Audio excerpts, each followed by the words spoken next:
The life force of your bond. A power like light itself. Unseen for generations. A dyad in the force.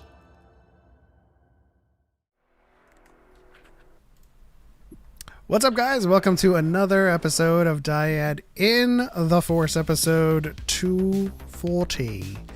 240. What's up, Choco? Yo, how's everyone doing? Man, it's been interesting.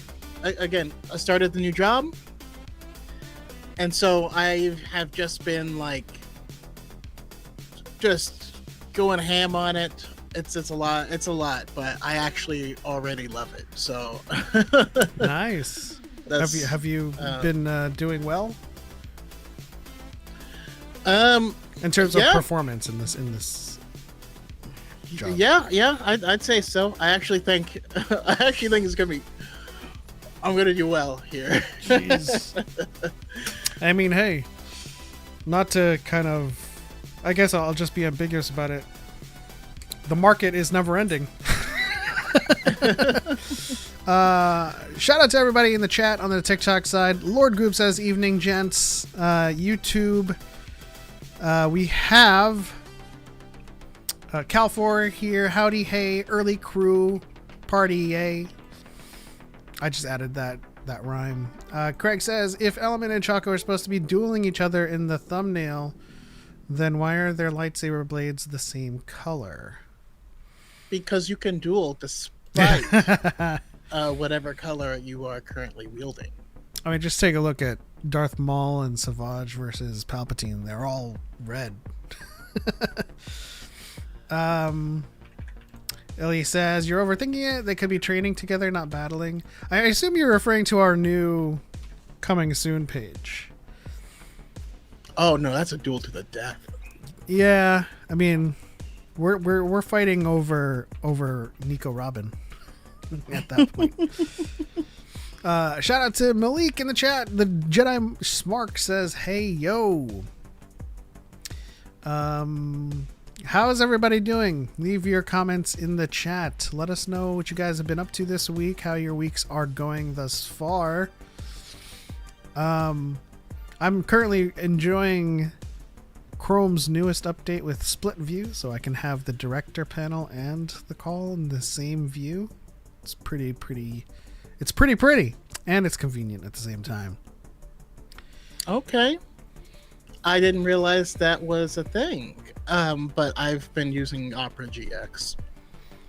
And that would explain that's been a thing for a while. Let's see. Craig says they prefer orange colored blades. Are you saying that they prefer Balin's skull over Ahsoka? I mean, our lightsaber colors are not in any indication as to our preferences. My favorite Jedi is Satil Shan. She is a blue saber, but I myself am an orange lightsaber person. And I think you said yellow, right, for you? Yeah, so this is where the dyad differs. He likes orange. I prefer gold. We're going up. Choco's golden. You know what I mean? Mm-hmm. Malik says, gotta be golden. Catching up on absolute DC comics? Dang, I'm only on definite. Did you see? No, I specifically though was thinking of you, Malik, when I was first reading Absolute Wonder Woman, because, I mean, just the way. So the DC's Absolute line is kind of like their version of Marvel's Ultimate Universe. So like it's just a different universe. It's a different playground where they have. I mean, their characters are just experiencing different things, right? So it's a different story. So in that, Wonder Woman was raised by Cersei and is from hell and is just really badass. It's different, but I can't explain it. It's really, really cool though. Like she has She flies in on this skeletal horse with wings. And they're like, what is that? Like, this is Pegasus. And they're like, oh, you named it Pegasus? And they're like, no, this is the Pegasus. Like, it's just really cool. Yeah. It's like extra metal. Illy says, wait, where is the poll? There's usually a poll asking if we've upvoted. I wanted to see how good you guys are on your own. But with that said, I'd like to remind everyone in the chat to give this stream a like. And if you're not subscribed, how dare you? But subscribe and help us grow this channel so that we can continue doing what we're doing. I kind of made an executive decision. I don't even think that Choco has any objections to it, but I did just tell him that we're going to treat YouTube like we treat TikTok now. We're going to put everyone on blast and reply to comments and just make videos on it. I just made a video yesterday or posted it today replying to one comment. And I think this is the best way for us to bridge the gap with how we do things and how we are viewed on the red play button side. Because one of the good things about TikTok was kind of that barrier between creator and viewer was paper thin on TikTok side. We could reply to comments, we could stitch people. But in the case of YouTube, we don't have a reply to comment command, but I can just take that comment and screenshot it, whatever, and just reply to it, you know. Illy says, I did notice you've been uploading more often. Yeah. Listen, at this point, with the way things are going right now, I feel like what I'm doing with like DoorDash and stuff, I'm just funding YouTube. And, you know, with my K-pop channel being over 50,000 subscribers now, with us peaking 15,000 over here, we have to make our dream come true. We have to make DYAD Studio become a reality. You know. Yeah, I have not been making any content recently, but again, it's getting used to the new job, the new schedule. You know, I now, you know, I'm showing up to work in a suit every day. And I'm someone who has been work from home since COVID started. Like, I haven't had to go into a place in 5 years. And so yeah, it's again, I already love it, but I got sick right away. Last week I was sick, and then I just it takes a lot out of you. You just end up sleeping a lot. But I am catching up though. It's gonna get easier. Well, that's one of the good things about, you know, the way DYAD is set up, because no matter what, I'm going to continue to make content on this channel, and whenever Choco and I can get together and make joint videos, we'll make those as well. And, you know, the bigger this channel gets, the bigger both of us gets. Yeah, also something I actually did not mention to Pep. I'm still waiting on a response, but we also might start doing some movie reviews and stuff. Nothing big or major, but sometimes we get offered screeners, so the ability to watch movies before they come out. And so I am trying to make that a part of the DYAD channel. So yeah, I mean, hopefully that's popping off soon. We look forward to any kind of opportunities that we can use or utilize to grow the channel. I you know, every couple months I get those screeners too, but it's usually It's usually like some kind of like B movie that like like I don't know if this is my jam, you know. Yeah, it's been up and down, but no, they reach out like twice a week. Let's see here. Fidia says that seems like a great approach. Woodsy says you're gonna treat YouTube like the Kesha song. What Kesha song are you referring to? Tick tock on the clock. Listen, come on. I wake up every morning feeling like P. Diddy. Oh, nope. Man. Nope. I wake up every morning feeling like the song that goes, ow. Lord Goop says, ain't you getting a new version of TikTok? Will it still be able to cross with the current TikTok? I don't know. But see that we've been trying to bridge this gap for a long time so that we're not, you know, dependent on one platform. Yeah, we still don't know how everything's going to shake out. I mean, you're right that there are some major changes coming to TikTok now that it's going to be owned by,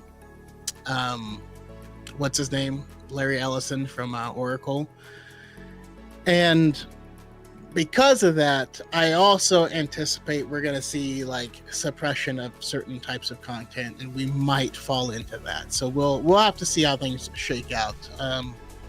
Yeah, I mean, listen, if it goes in that direction, this channel will become a political channel.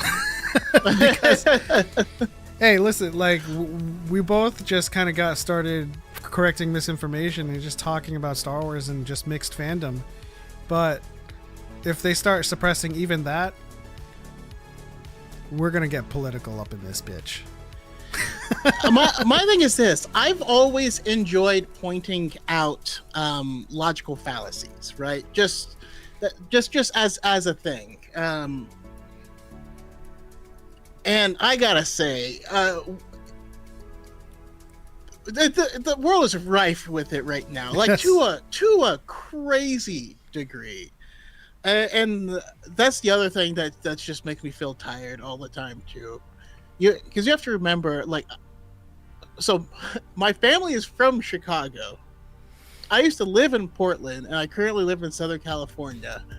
So, like, everyone I know in all the places I've lived are always under attack right now, despite nothing happening in any of those places. It's just, I don't know, it's crazy. Yeah. It's a wonder why there isn't any kind of presence in other cities. It's not really a wonder. We know why. Woodsy says, I don't know. Are we sure we can trust these emails after the incident? Well, for sure, I'm going to be very vigilant when it comes to offers. Of course, I'm not going to download There's anything. There's one thing that this channel will not do, and we're not going to try to sell you cryptocurrency. So. No, not at all. But we will ask you to like this stream. Yes. So don't forget to give it a thumbs up. That being said, I did make a good amount of money on Dogecoin back in 2020. Before it was Doge, like what we know of today. Oh, I mean, yeah, back when it was just the meme. Basically, and I don't even know. I feel like this. I feel like what I did shouldn't be allowed. But there's nothing wrong with what I did. I should say that. But it was trading at like 1/100th of a cent or something like that. I don't know. It was really, really low, and so I only put like $100 into it, $100, $200, something like that. And but I had seen that Elon Musk had tweeted about it, and whenever he did that, it always had a big uptick. So I put money into it, and I was just like I'm waiting for Musk to manipulate the market. Oh, so you participated in outsider trading. Exactly. I knew he was going to manipulate the market, so I waited for that. And I ended up pulling out 6K, so that wasn't bad. Not bad, not bad. Phineas McCormick says, there's a point where you gotta get political. My brother is currently in Chicago. We're part Native American, so I worry about him being up there. Oh. Yeah. Are you sure you're Native American? Because last time I checked, they were saying that Native Americans were immigrants. I don't know. Just some of these talking points just... It's a DYAD moment when you talked about pointing out fallacies, because my latest video... Have you seen my latest video about...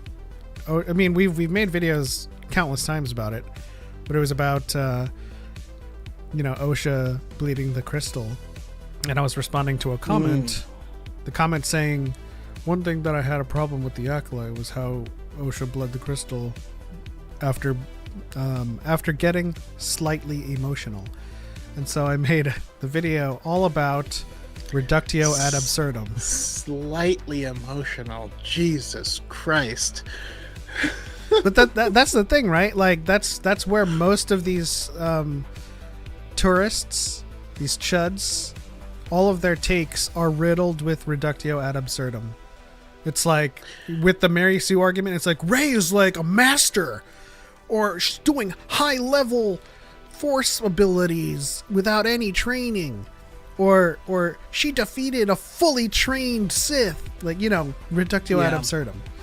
And this, just for the record, you guys, Osha was undergoing the maximum amount of emotion anyone could really feel when you find out your entire life has been a lie and the reason she had left a Jedi before were valid, and that the only person she trusted who raised her was responsible for killing her mom, and she was killing that person.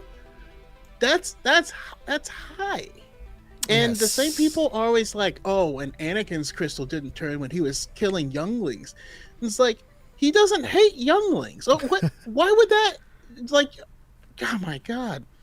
Yeah, no. So like our good friend Greg Fenton that we recently featured in our responding to bot comments.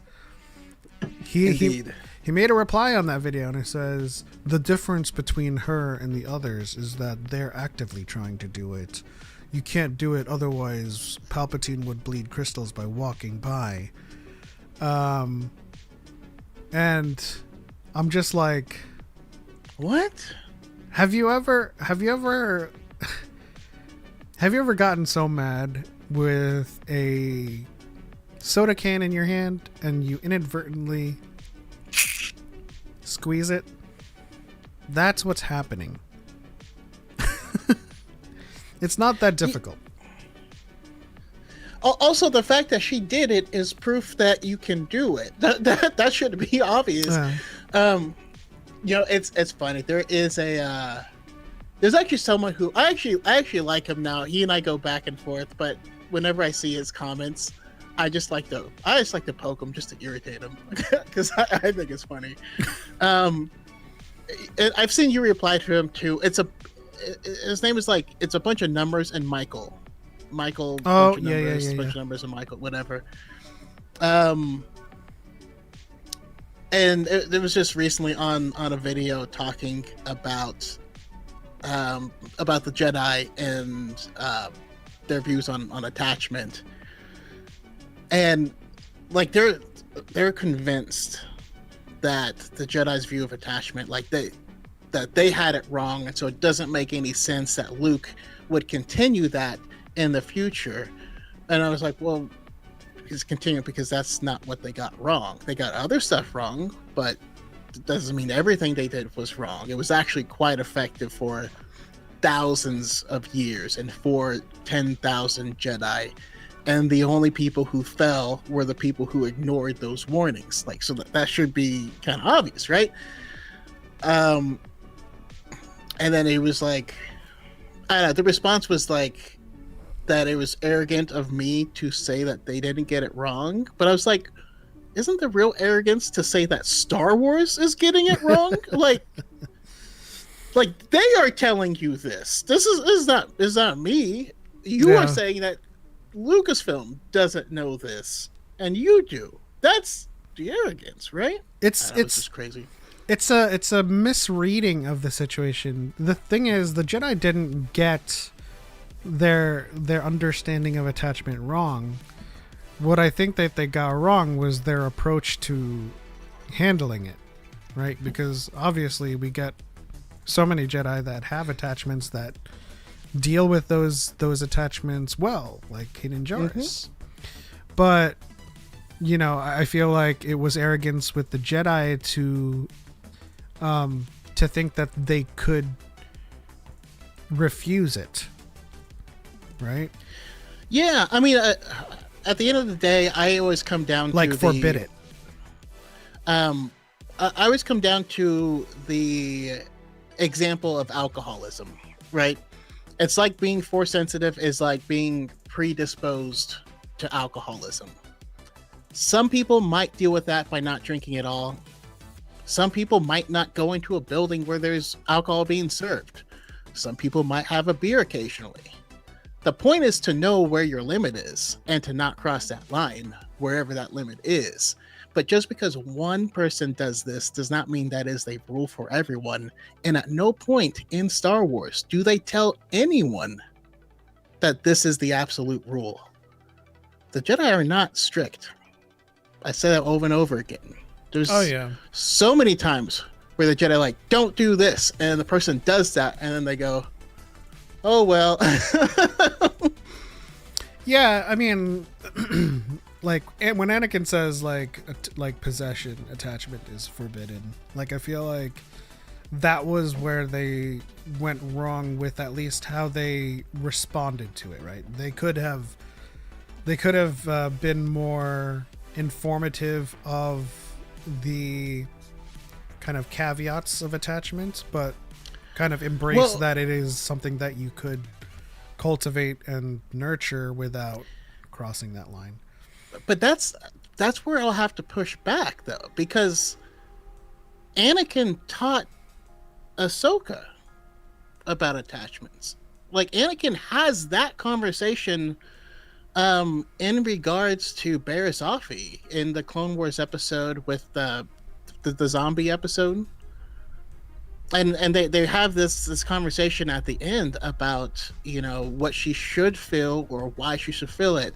And just like everyone else, he leaves it open-ended for her.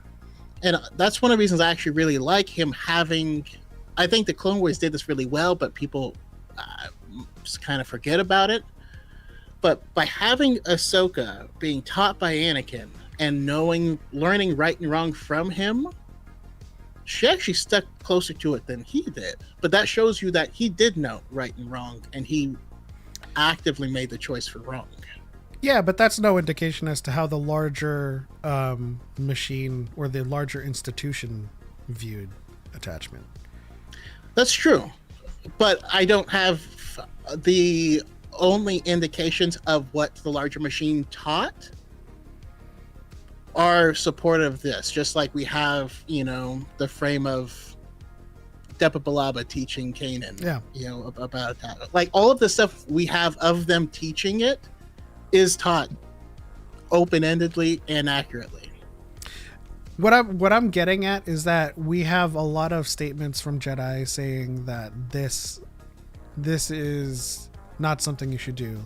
But then when we get to individual training lessons, they're like, yeah, but you know, you can massage it. and again, that's where we ended up with the Acolyte, right? You know, we had the Jedi rules at large where they're like, hey, leave him alone. Yeah. And we had an individual Jedi who, you know, maybe because of that attachment, or maybe because of personally wanting something or personally feeling unfulfilled, creates this situation where you can do something. You know what I mean? It's hard to know if you're listening to the Force or to something else that is more selfish, if you aren't careful about delineating between the two. Yeah. Big M779 on TikTok says, will Dave Filoni ever kill off Ahsoka? No. I'm inclined to agree, but then I'm also inclined to answer with like my more nuanced answer is it depends on where Dave Filoni sees her story going. And Dave Filoni is kind of like the main architect of perpetually keeping people within the narrative so that they don't die. So yeah. Old Mr. Chris said we did hear a voice in the last film, and we did, absolutely. But what I'm thinking specifically of is I don't know that this fandom handles the death of characters that they really love well. And so my mind kind of goes back to the expanded universe where our main characters didn't die. I mean, they killed Chewie off pretty early in the EU, but everyone else, they just got ancient and they were still running around the galaxy kicking ass. And then they just did a time jump forward and had Cade Skywalker and Luke was dead, but there was no death. He didn't die. They were just like, we'll just talk later. You know what I mean? He went off into the sunset. Yeah. He's in a farm upstate. I will say with the voice in the last movie, as we know, the world between worlds is a confluence of all of time happening fluidly at the same time. When Ezra's there, he hears Rey's voice, he hears Yoda's voice, he hears all kinds of voices. I mean, Obi-Wan is there. What is this place? And then Qui-Gon is like, it's a confluence of all cosmic force. And so when Rey is, as described in the Rise of Skywalker novelization, in a place between places, you could think that what she hears, there is some targeted, dialogue to her, of course. Like in the heart of the Jedi lies her strength. But like if we think about like hearing Ahsoka's voice, like let it guide you as it guided us. It feels like an ambient or a transient like voice in that dimension. So using that logic, she's still alive. It depends. As we treat all things with Dave Filoni, if they don't have an on-screen death, there's a lot of potential for them to be alive. I mean, here's where I'm going to fall on this. The end of Ahsoka, she's going to end up as a guardian of the world between worlds. Much like Mirai. Right? Because even though Ahsoka's not in there initially, Mirai meets Ezra there. And opens the portal. Yeah. So it's interesting. Fidia says, let's see here. I wonder if they ever consider just because something hasn't happened in canon doesn't mean that it goes against canon when it does happen. Things have to happen That's very for the true. first time at some point. Yeah. That's also a super weird thing is when people are like, well, how come this didn't happen before? And you're like, because this is the first time. First times exist. I don't know what to tell you. It's almost like the thing that you're looking for is often in the last place you look. As we were talking about with like fallacies with reductio ad absurdum or strawmans or shifting the goalpost,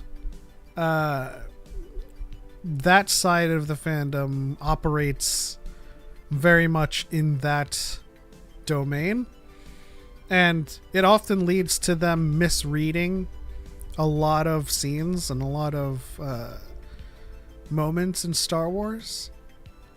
And it often makes me think about like the debates between atheism and like apologetics. And I was thinking about this earlier too.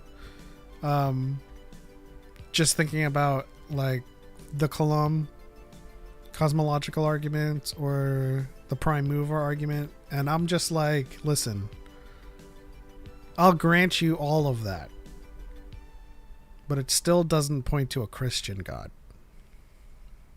So now you have to prove, now you have to convince me that the Christian God is the correct God, and there's no like Vishnu, there's no Odin, there's no other, right? Like if I grant you a creator or a beginner or the first cause, if I grant you all of that, you're gonna have to prove if the one that you're referring to is the one you believe in. Because it always comes down to, I'm an atheist, but you're an atheist for 10,000 other gods. And I don't know we definitely swerved into this topic, but it's like, it's kind of like how people misread Star Wars all the time, you know? Yeah. Indeed. Harith asks, getting a little off topic. Choco, have you watched all of Peacemaker season 2? I want to hear your thoughts if you have. I have not. So the last episode I saw was when, we found out that we were in Earth X, or had the confirmation. I knew from the instant he walked through. I was like, there's no brown people here. And the other Harcourt only wears dresses and doesn't wear pants ever. Okay. Actually, no woman wears pants. It's here. the trad dimension. Yeah, basically. So yeah, but anyways, when it got to the one got loose scene, that was the last thing I saw. I was going to go back and watch the rest, but it's not my HBO account. And when I logged into it last time, it was like, hey, are you traveling? And I was like, yeah. And I was like, prove it. And I was like, damn it. Anyways, I'll just turn on the VPN and finish it later. I also got sidetracked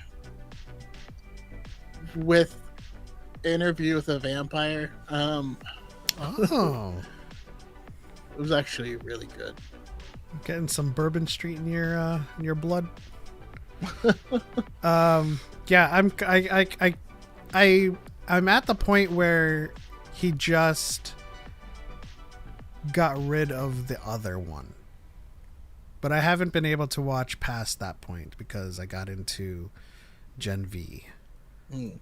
Okay, so the first episode, or it's like episode 3. Okay, yeah. Where would they? Okay, get rid of it. Gotcha. Yeah.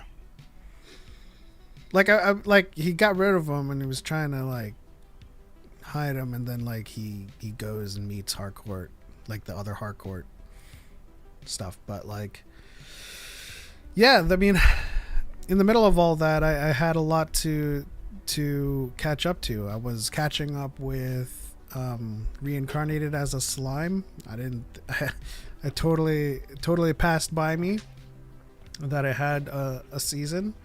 So I caught up with that, waiting for the next season.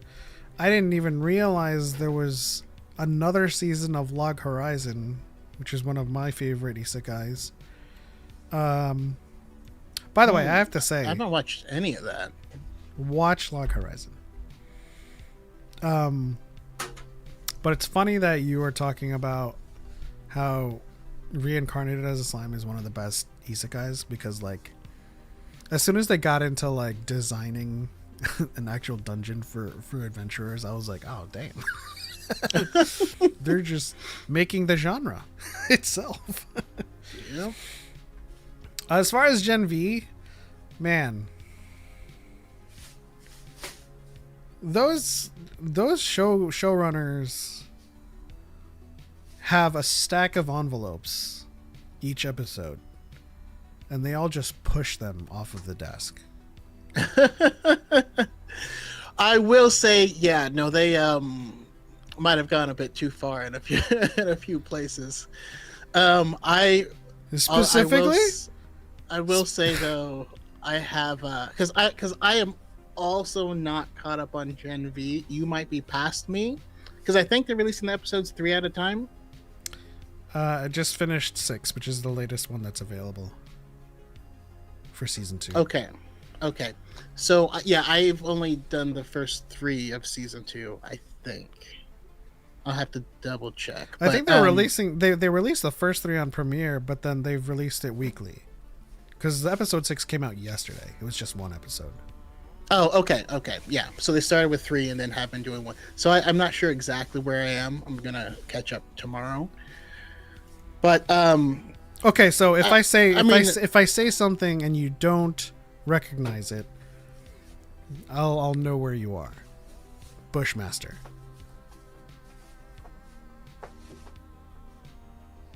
I haven't met him yet.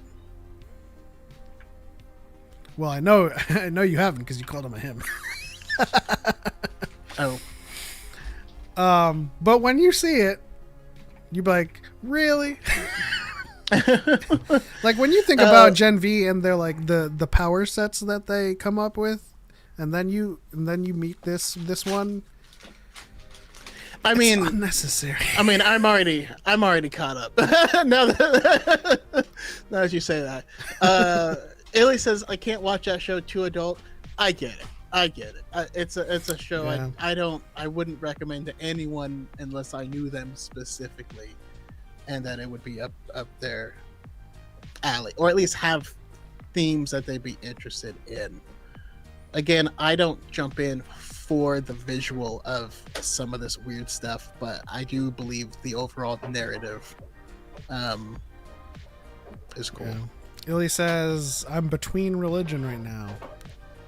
Understandable.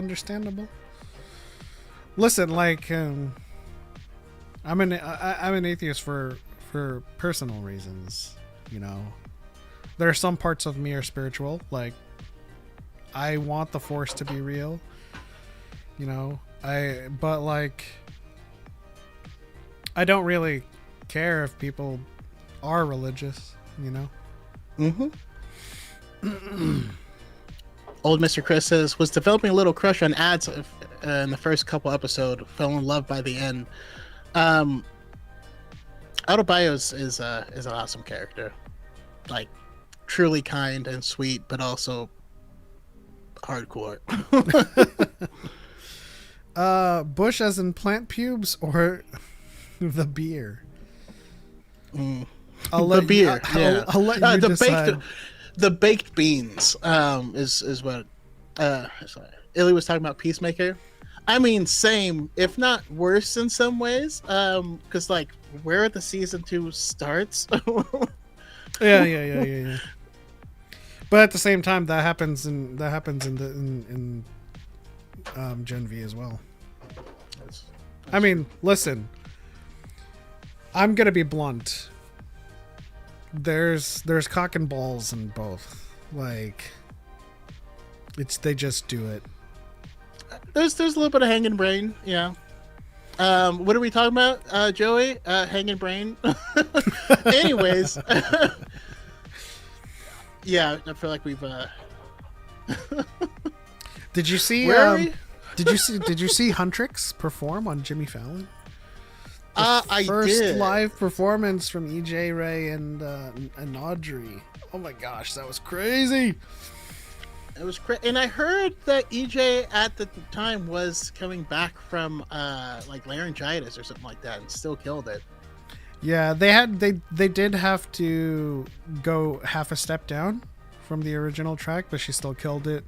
They all did, and I feel like, you know, that moment was magical because she was a trainee back in the day, and this was her actual debut. Never got the debut, yeah, until now.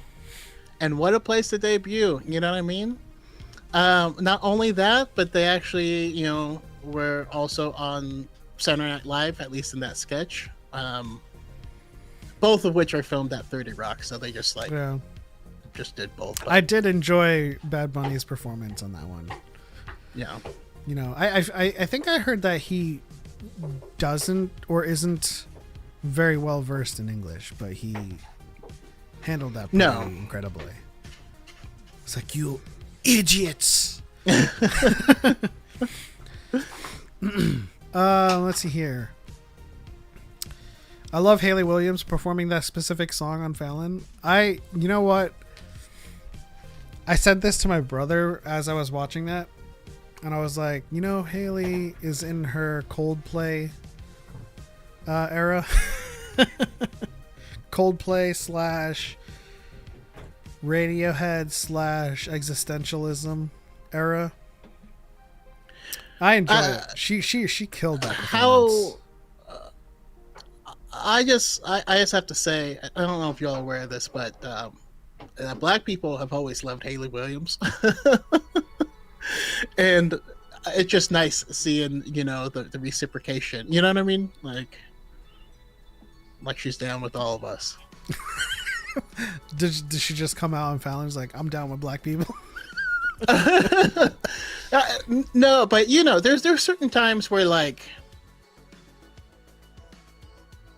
I don't know how to explain it. People will invest in like different communities until they make it and then dip out and they're like, peace. You know what I mean? Yeah. Illy says, I'd rather they went on a different show. Jimmy Fallon is rather fake, in my honest opinion. I used to love him, but yeah, he's just so repetitive, disingenuous. I noticed patterns I didn't like, you know.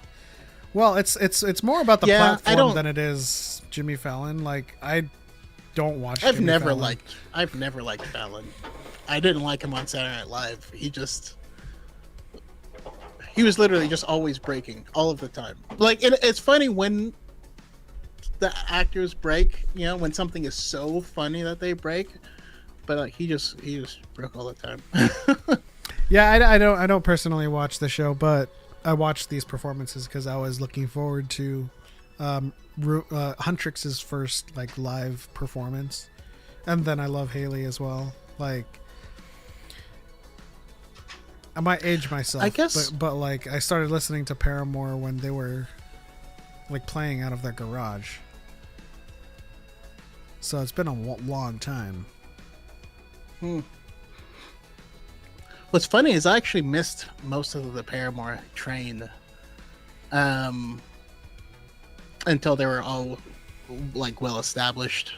But yeah, it was funny because, I mean, you are well aware of all of this, but you find a lot of these acts on Pure Volume, and like thinking back at like when Zach was like 15 and like they were doing their like intro video in the garage. It's like, hi, I'm Haley Williams, Paramore. You know, I'm Zach, I'm 15. Like, god damn, you're, I guess. Man, I would spend hours just combing through Pure Volume trying to find cool stuff and then ordering just random CDs. Bro, I spent a cool 3 hours searching Pure Volume by weekday. Yeah. Like, search alternative indie Monday and see all of the bands like named after Monday. That's a great band name. The DYAD is creating a band. It's called Named After Monday. We should jam though. Like, honestly, they have oddly enough, I spent a good amount of time this morning playing guitar. They have drumsticks now that are Bluetooth. I've seen those that you play in the air and they know what drum you're playing. It's actually pretty crazy. I don't know how good it would be like without that tactile feeling or with that like feedback. Oh, it'll be pretty difficult. I mean, depending on how you play, but like for some techniques and stuff, you need the rebound of the stick. You know what I mean? Exactly. How do you do a drum roll? Yeah, I mean, I guess you would have to find a flat surface to replicate the bounce. Yeah, I mean, doing like doubles would be difficult like that. You could use your drum pad, your practice pad, and just have that as your snare and then like use the air for everything else. Anyone else think Fallon looks like Ted from How I Met Your Mother? A little bit. He's got the vibe.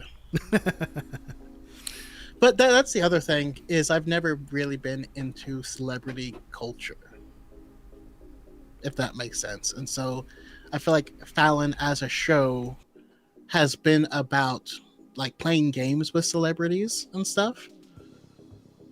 But like, I just don't care. I feel like Fallon tries, like with what I've seen like over the years, just by in passing, I feel like Fallon is trying incredibly hard to bridge the gap between the Tonight Show as a show and like the Gen Z audience.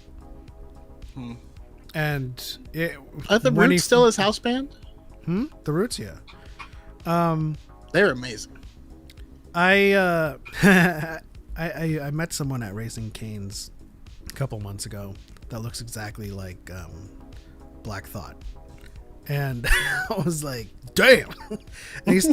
and he started growing out his beard too, so it's kind of like Tariq's, but like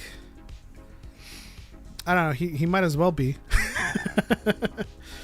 By the way, if you guys haven't heard Black Thought's freestyle, please go look it up. Like, it is insane. Absolutely insane. Now I have to ask you what you mean by freestyle. I mean, I imagine what he's doing is more what you would consider free verse. But,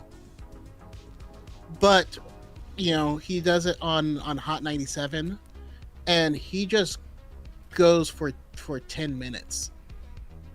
Okay. It's just 10 minutes straight. But again, I imagine it's free verse where you have specific like pre-written verses and things that you are referencing as you're going through, and not true freestyle. Yeah, so no, because but you never know. I asked because I was watching a video essay on the history of hip hop, specifically rap, and it was an interesting discovery to find out that freestyle was never like, it changed meanings. Yeah. Like, so back in the day, I suppose we're talking about like Eazy-E and that kind of group of rappers. The freestyle we think of for them was Off the Dome, right?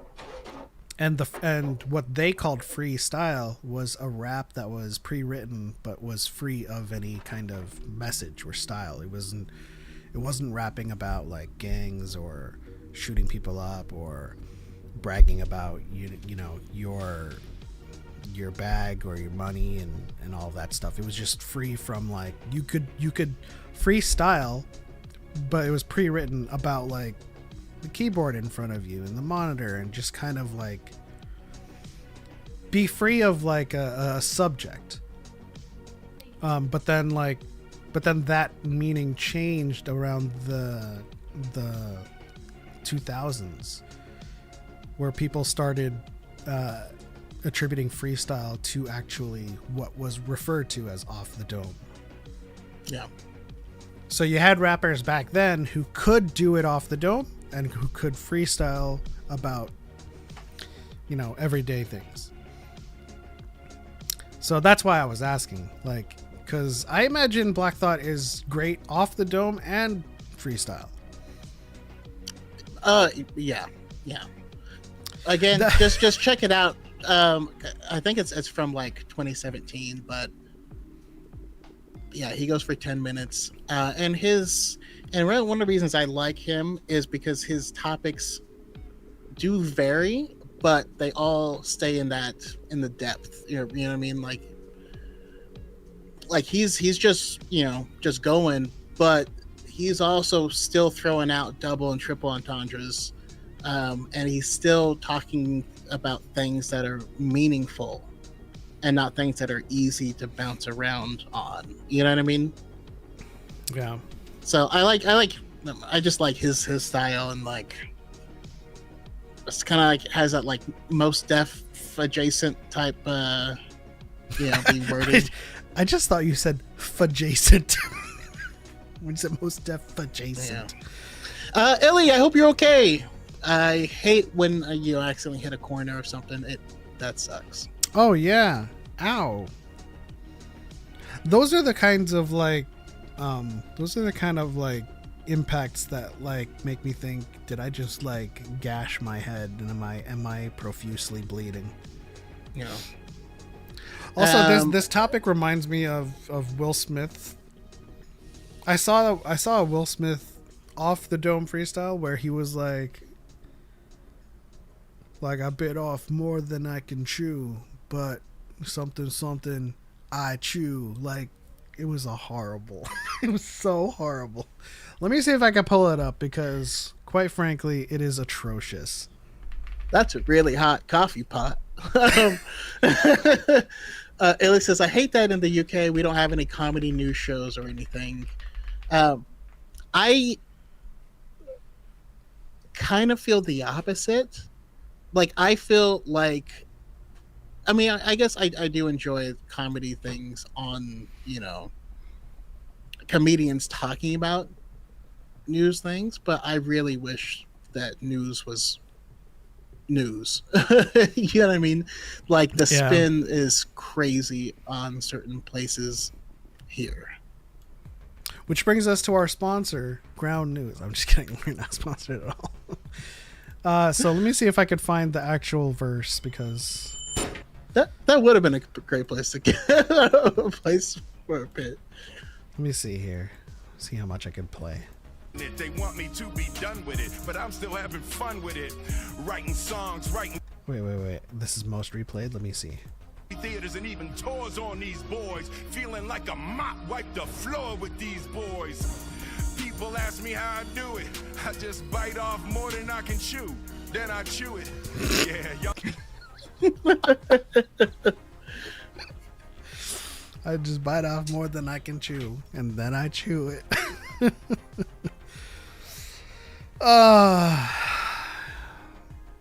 I know that's only one line, but I don't want to copyright. You can look it up. He does a lunch break freestyle on Lemonade TV. Illy says people have been dissing Will Smith loads, but I kind of like his stuff. I mean, I used to like his stuff too, but ever since the Oscars incident, I really just have no more patience for the guy.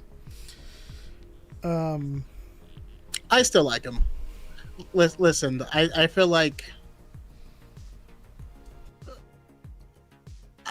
we've hated people that have done a lot more and a lot worse things.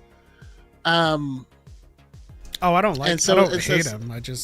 I don't have any patience for it anymore. Yeah, and if this becomes a pattern or anything like that, then I'm done, for sure. But again, I don't know. I always just try to approach things with grace, personally. Also, I feel pretty confident that his wife abused him. Oh, there's no doubt. And so I also feel like it was like an abuse response of like. In terms of, let's see, Phineas says, I always preferred Conan and Letterman. They both seem genuine and they both just crack me up. My favorite Conan's the GOAT to me. My favorite late show host was Craig Ferguson. He had the gift of gab. He could he literally made it a brand to rip up the note cards before an interview and just kind of wing it. And those interviews, or rather conversations, were a lot more interesting than the things that are set up in traditional late night. It was like, oh, you brought me a gift? Really? What did you bring? For me, Craig Ferguson oscillated from really nice and natural conversations to being creepy with women. Yeah. So but at the end he's mixed for me. But listen. I know there's compilations of it too. If you watch the compilations, those women were biting. Like it Fine. it wasn't a one-sided affair. Like there were some of them that were like playing along with him, you know.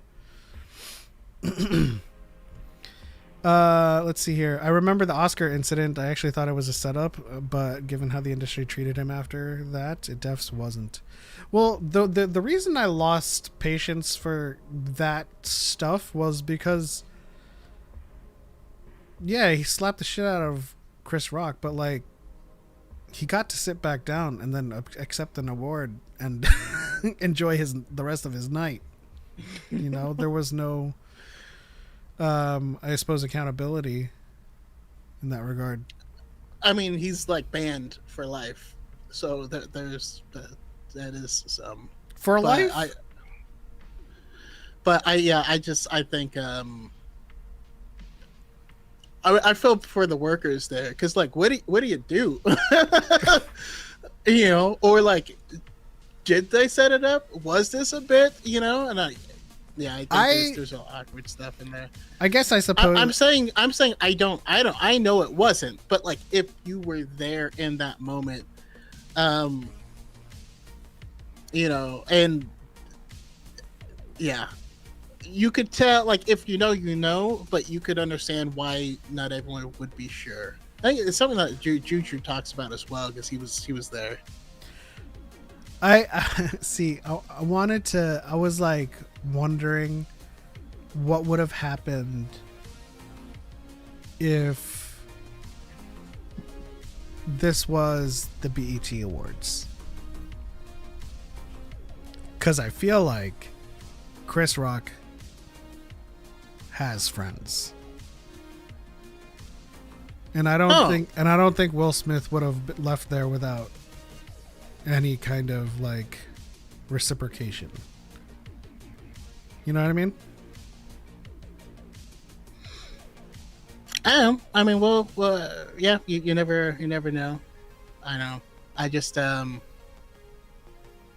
mean, I watch all of the interviews, especially on Sway and especially on I forget where I watched it, but a lot of the rappers that chimed in on it were saying, had they been there, Will Smith wouldn't have gotten back to his seat.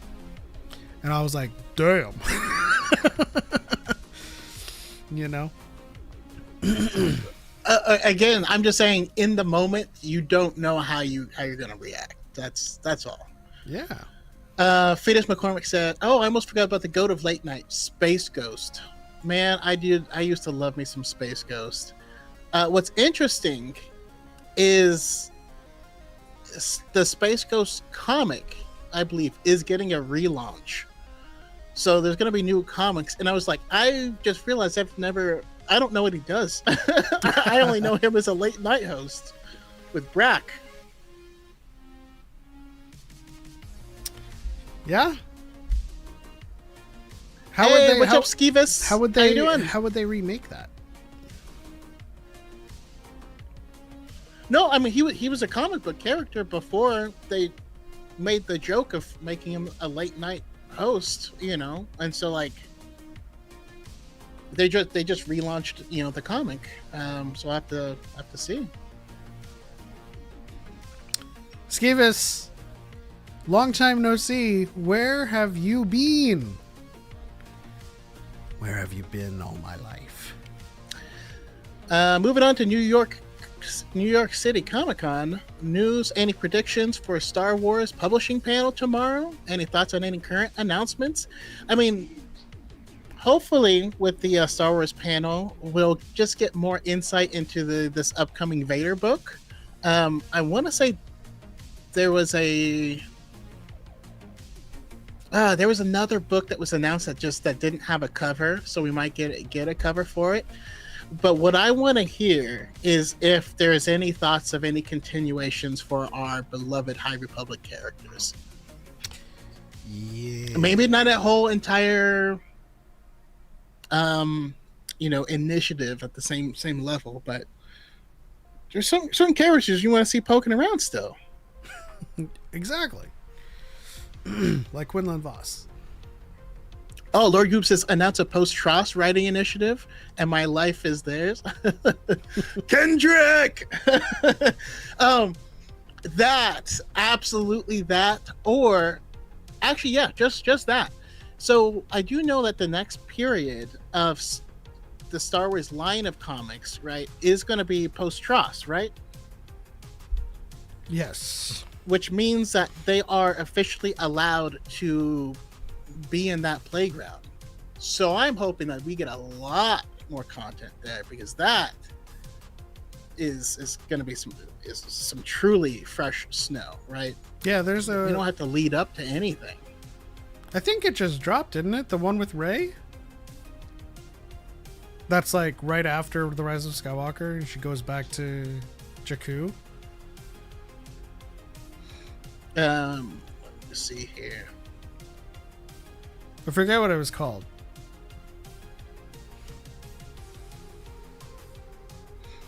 Yeah, I'll have to get caught up.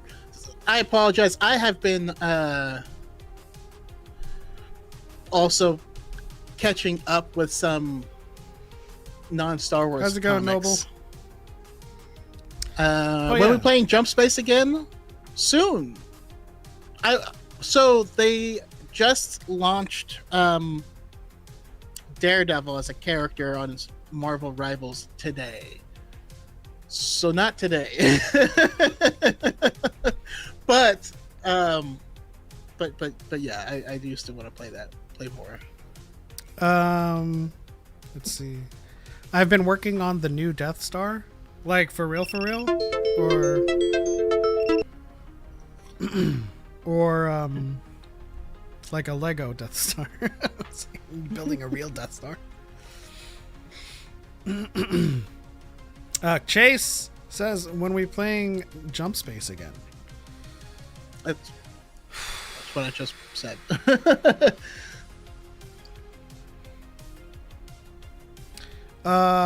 Element solve that puzzle. Oh, did you hear that? Dang. Yeah, no, that's live studio whenever I'm seemingly inactive. On live studio, it goes. But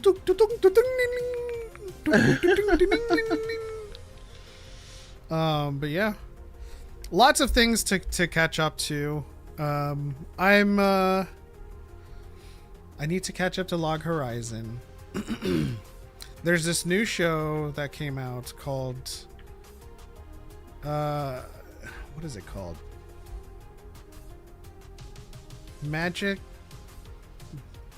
I'm Your Genie or something? Hold on. It's on Netflix. It's a K-drama.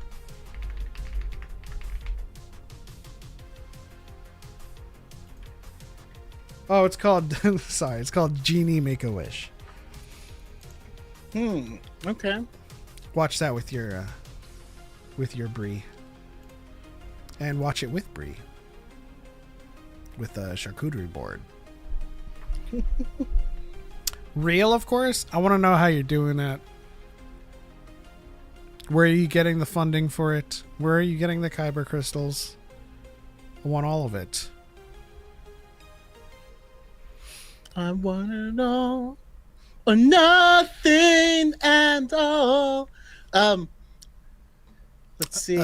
I also that's some Tourette's right there. Keep going, Choco. I also started watching Togen Enki. It just popped up and it was just like, I keep seeing this like title page and like I don't know anything about it, so I was like, I'll check it out. But Tog and Enki. Togen. Oh, Togen. Enki. Tougen. Spell that again. Tougen space Anki. Oh, Togen Anki. Sorry. It's yeah, just I mean, I'm not gonna say like croissant, you know. I don't speak Japanese, but yeah, it's kind of like I mean, like, it's nothing crazy, but it's a decent show. It's very. I've seen that. Not the show. I've seen it on my. Yeah, it's very JJK. It's very JJK meets JJK meets Naruto. No, it's just JJK. I was just saying. Really. I have no idea. No. The whole premise is that there has been this ancient war that's been going on Onigashima, and that is the Oni versus like people trying to kill Oni, and there's just one family that's specific that has these abilities that they fight. And in the first episode, you find out that your main kid is actually descended from Oni, and people are trying to kill him. So then he gets inducted to this Oni society, and they all have powers that use their blood, and it's a whole thing. Gotcha. There's a lot that I want to catch up with in terms of anime. I think Kaiju is one of them too, right? Oh yeah, Kaiju's good. Although they keep leaving us on these cliffhangers, but man, I think if I'm looking it up right now. Okay, never mind. I thought Classroom of the Elite came back. There's Clavatis and Lord of Mysteries. Those are the two on the top of my Crunchyroll list. Actually, it's funny you say both of those. I mean, listen. Unseen for generations. Make the sacrifice. Dude, I just did a Palpatine impression, but it sounded like RFK. Make the sacrifice. I don't recall ever saying that. Sorry, we're not political yet. We're waiting for our content to get suppressed and censored. Kaylee, I asked you a question. You need to answer it, unless you're gone. See, I know a guy knows a guy knows a guy knows a girl. If you need more cut. Right? Did you know I was going to stop before that and enunciate it? I knew you were going to enunciate it. Deep. But I also didn't see the full comment, so. Deep substrate. Foliated calcite. The secrets of the dark side is just Tylenol. Tylenol. Jeez. Could you imagine a lesson in the Jedi Temple? It's just so stupid. Oh my god. Oh my goodness. Is the dark side more powerful? No. Quicker. Easier. More acetaminophen. I think I need to add it to my keys here. You know, if I go like this. I need to add deep substrates foliated calcite. The guy was like sinking into his throat when he said that. Wish I waited for the dub release. Why did you wish that? See, like, I have a very simple rule in place. Is the only time I will actually give dub a shot if it's set in a Western society. So if it's like Attack on Titan, if it's English names or German names, I'll give dub a shot. I just don't like when it's clearly set in Japan. Like, and they have to say all of the Japanese cities and stuff and locations and names. I do both so often that I often forget which one I'm watching. I'll even switch between them, like back and forth, and not notice. So, for me, it very much doesn't matter. I will notice if one of them is just like really bad, and I think there are also some cases where I think certain people match certain voices better, but Yeah, it just depends on what it is. Kaiju number 8, for instance, is set in Japan, but I think the English dub is better on that.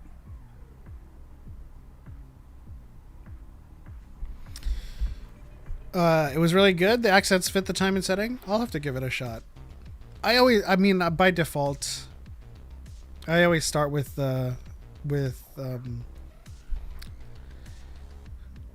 sub, but realistically, it's just Japanese dub. Let's see. I actually really liked Kaiju number 8 dub. Good recommendation, Choco. Yeah. But again, it goes back and forth. So I originally was like, sometimes the English like localization is not going to be great. But then I realized I don't speak Japan, so whether they say it or you don't I speak read Japan? it, whether they say it or I read it, it's still going to be the same localization. You know what I mean? It would still be the same thing. Yeah. Although, when it comes to shonen, when it comes to combat, when it comes to screams and shouting out attack names, I much prefer the Japanese dub, because that is a dialectic affect that is not normal in English. That is true. That just goes to the thing of English is stupid. so like the English language, we just borrow stuff from other languages, and we don't realize that when we say certain words, we're just saying something in a different language. But like if you were to just say it as it is, it would just sound really stupid. You know what I mean? Yeah. So like if you're talking about dinosaurs and you say this is a triceratops, right? It sounds cool because that's a Latin word, right? If I were to translate it, I'd be like, oh, that's a 3-horn on the face. You're like, oh, okay. Yeah. I mean, there are some instances where dub kind of works. I think that dub works with Naruto and the ninjutsu, simply because they're kind of like naming things out rather than throwing out like an explicitly Japanese sounding attack. I mean, I can get over Kuchioshi no Jutsu versus summoning jutsu. Like it there are some instances where it works, but like I couldn't with Naruto's voice. Not with their dub specifically, but it could work if it was done better. Yeah. In the same way, like I love the Japanese dub for Kamehameha, but I also love the English dub for Kamehameha. Like it just works.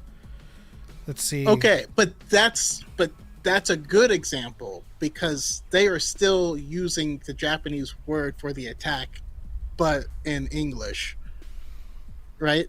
Like they're not saying, he's not going turtle wave. You know what I mean? Well, granted, they didn't really use Japanese. They didn't really use Japanese names for their attacks. Like you had Big Bang, which in Japanese was just Bang, but like Gallic Gun, Destructo Disc. I mean, the only thing that really like in my personal opinion sounds way better in Japanese is Genki Dama instead of Spirit Bomb. But Spirit Bomb still works. It's literally what that is. Genki Dama meaning spirit orb, but bomb sounds kind of badass in that context. In the Share your energy with me. In the same regard, Kimetsu no Yaiba, that to me needs to be Japanese dub. I don't know. There's something about. No, that show is definitely better in Japanese, in my opinion as well.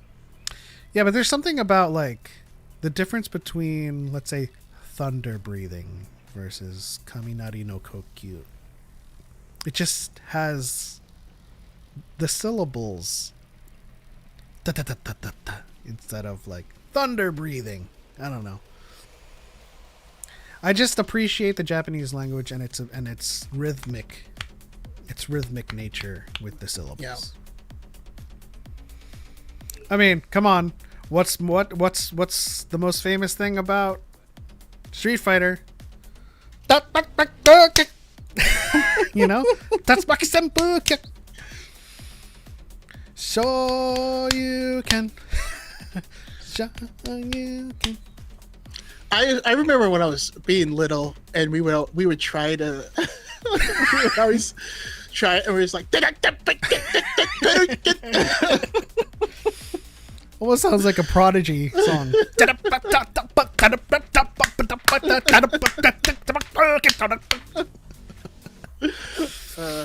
It sounds like when Michael Jackson is getting like really into his song. Oh no, Cal. The jelly donuts instead of rice balls. But see, that was part of a larger problem with like Western like sensibility with a lot of the early with a lot of the early anime that came out. Like, well, I forget which anime it was, but like blood wasn't prevalent in cartoons in America, so like there was this one anime where they just turned it into like black blood or just black liquid. I mean that was Naruto. Was it? I specifically remember being confused because when Gaara did Sand Burial, it would just make like black sludge and go like what? Like nope, that's not what it did. Yeah. Oh man, all sorts of weird stuff. Another thing that was very strange for the Western market was cartoon boobies, because like that stuff was like considered like porn here. Like we had like heavy metal. We had some adult cartoons, not in that sense, but adult cartoons as in like it was more mature in themes. Yeah. But like when you get to like the anime theming, like if anybody remembers Tenchi Muyo, when it first aired, there's a scene where they're all in the bath together and they're all naked.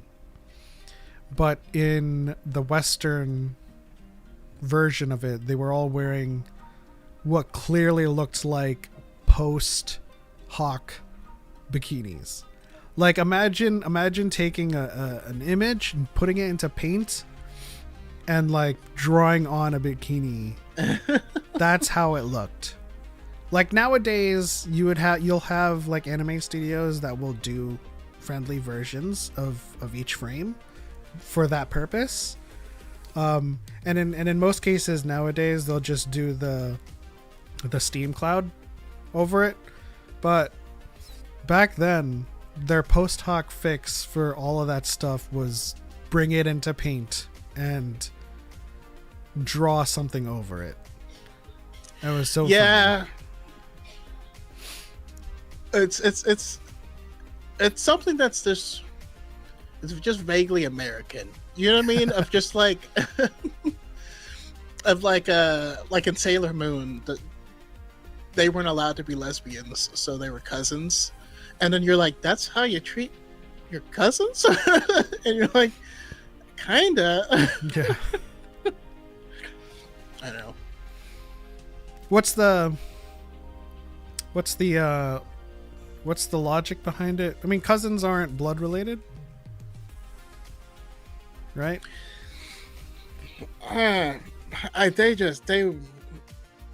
Like, because they clearly had some sort of relationship that was, beyond everyone else, so they were just like, no, they're just related or whatever. It just created awkward moments as the story progressed. Yeah. I mean, I'll always say, like, how can that objection arise from the very Western culture that cultivated like inbreeding for like royalty and like pure bloodlines, and in particular, and this I'm not attacking Cal in any way, like in Alabama. Oh, I was like, how did Cal get involved? The censor. What did they censor on the Yu-Gi-Oh cards?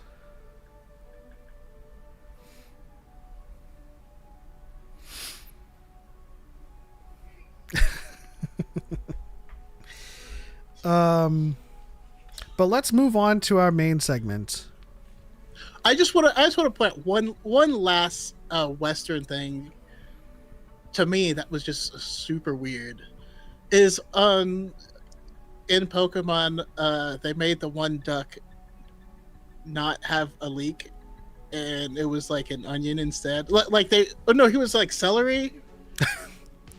which, God, what's the Pokemon name? Oh my gosh, there's a season 3 of To Your Eternity. Oh gosh, there's so many. One thing I hate the most about watching so much anime is that like some seasons or some cores, as they say, will drop 20 at a time.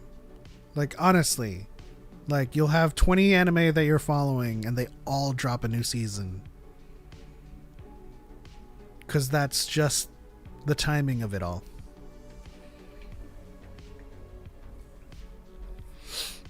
Lord Goop says, yeah, that caught me off guard. Thought To Your Eternity ended at season 2. You know, I also thought that Alice in Borderland ended at season 2.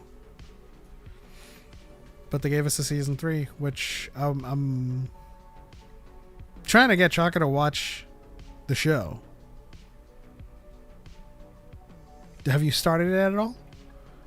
Wow. Have you started it at all? To Your Eternity or Alice in Borderland? Alice in Borderland. I mean, you and I watched the first season together. Oh. Did you are you going to continue it? Yeah, I would like to. But I think my wife would enjoy it, so I've been waiting to watch it with her and then finish it with her, which means it's going to take a while. Alice in Borderland season 3 is the finale. Yeah, I'm not so sure it's the end of the story though. And I don't want to spoil anything.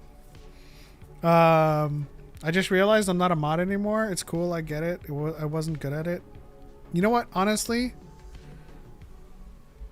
I don't think I have my mods since. Yeah, since the incident.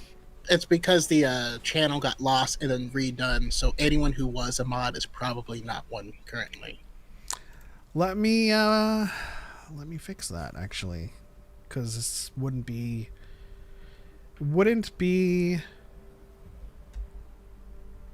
healthy for me not to have any mods.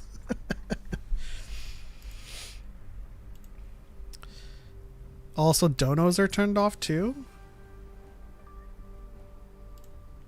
Interesting. I mean, that might have to be like earned back. That I don't like hearing me. I still see. Oh, there's the memberships. There's no super chats. I was wondering about that. Okay. Oh, I've also been enjoying. My wife and I have been enjoying Secrets of the Silent Witch as an anime. That is a good one. That's another one that's on my list.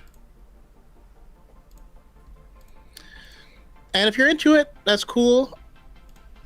I had to drop my dress up darling. There was just parts that got a little weird for me. Dress up darling? Yeah.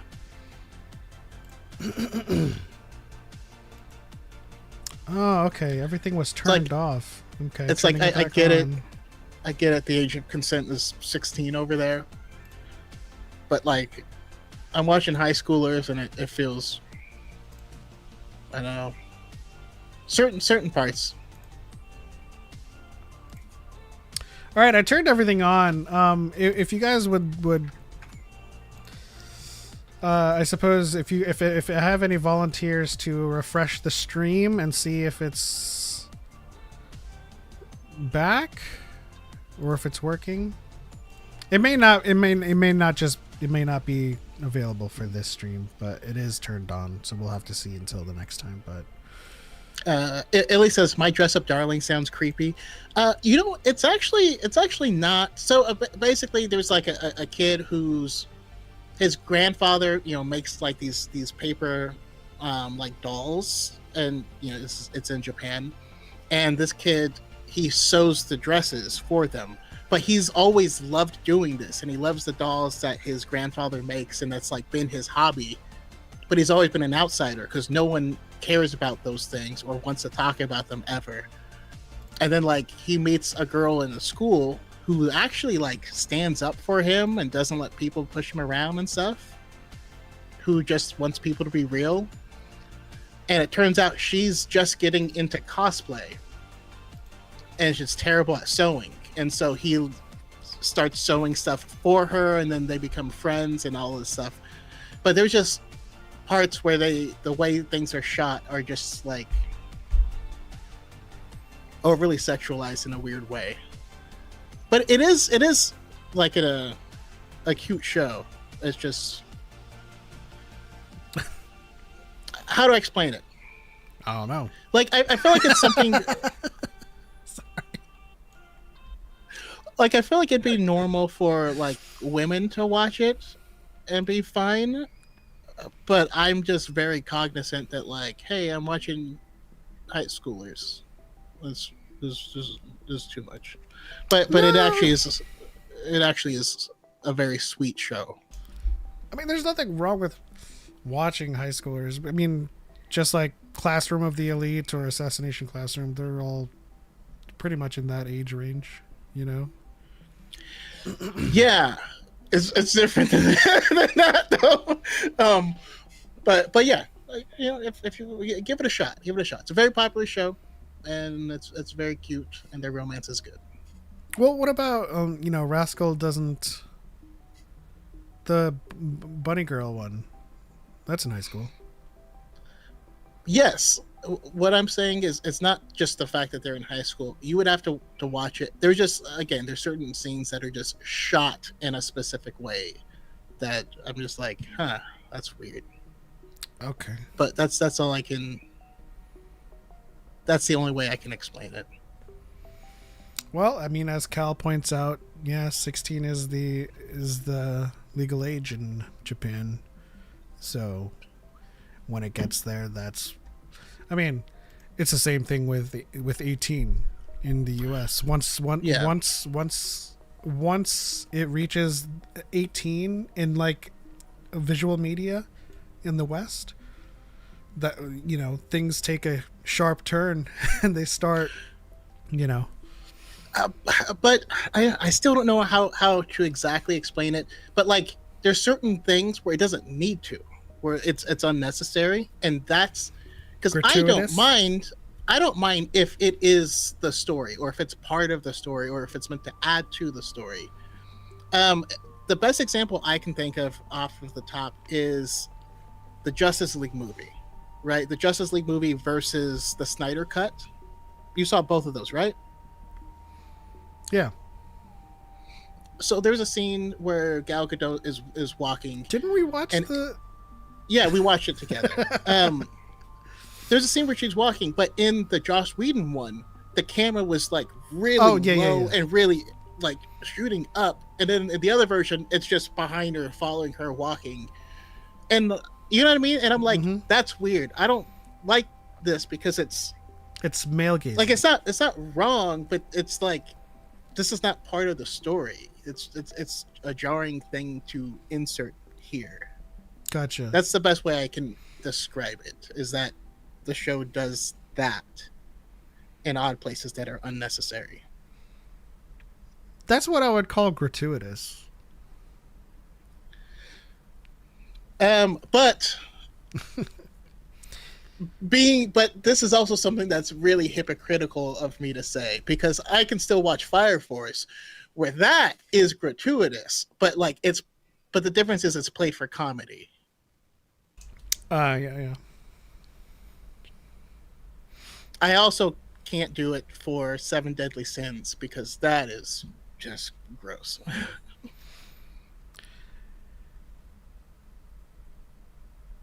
Let's talk about Ahsoka. Because I feel like the more I try to understand what you're talking about, the more you can't explain it without me watching it. Yeah, I would just have to show you. So, what's in the news this week? What are we talking about for our main segment? Of course, we're talking about Ahsoka Season 2. It has officially wrapped principal photography as confirmed by Natasha Luberdizo and Ivana Sakno. And this is kind of what I was kind of hoping for, because when it comes to our next Star Wars project, I feel like, I think last week I said it, that Ahsoka would be the next one. So they have pretty much November, December, January, February, March, and then they could release it before Mandalorian and Grogu, which would lead straight into the movie. And I'm wondering if that's going to be the case narratively. I mean, I imagine so, because or at least, actually I don't know yet, because Mandalorian and Grogu are a film unto themselves, but all of them are going to lead into the Heir to the Empire film or whatever that's later. So they may not connect, but it may need to be released in a certain timeline. So I don't know. Well, it is great news though, because since they use volume, that means a lot of the shots, a lot of the effects are already there. You know what I mean? So that process at least is better. So what do you think about the connection being something of an MCU nature, where Ahsoka Season 2 drops in March and leads straight into, well, how many episodes would it would need 8 weeks, right? So it drops in like February. And then it leads into Mandalorian and Grogu. But it has nothing to do with the movie itself and the narrative. But in MCU fashion, the end credits scene is what happened at the end of Ahsoka, and it kind of hints at where that story is as it relates to the ending of Mandalorian and Grogu.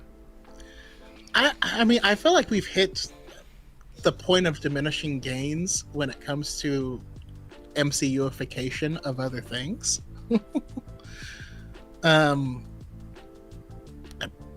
Because I don't think it's necessarily good anymore, but I don't know. Well, I need a great narrative hook beyond just I like this character. I think that's really what we're missing. You know what I mean? Don't show me like, hey, they're in it, therefore you love it, right? And I'm like, no. Give me the story. I mean, yeah, that was an issue for a long time for me, because I would go to watch MCU movies for a while just to see the end credit scene. I was like, where does this lead? I don't care about what's happening. Quite frankly, to be straightforward or honest, I did that with Quantumania. I really did not, it was not resonating with me. And I was like, all right, what's going to happen at the end credit scene?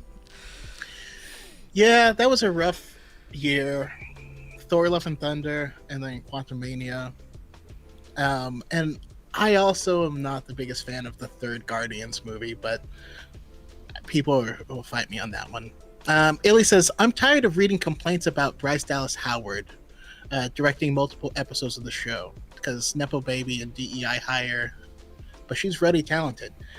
I would argue that she might be the best director on The Mandalorian. This is exactly what I was asking for. I wanted her to direct more, and then I wanted to give her a movie. Yeah, give her a movie. That's what I want. Like, she's very talented. Is she a Nepo baby? Yes, absolutely.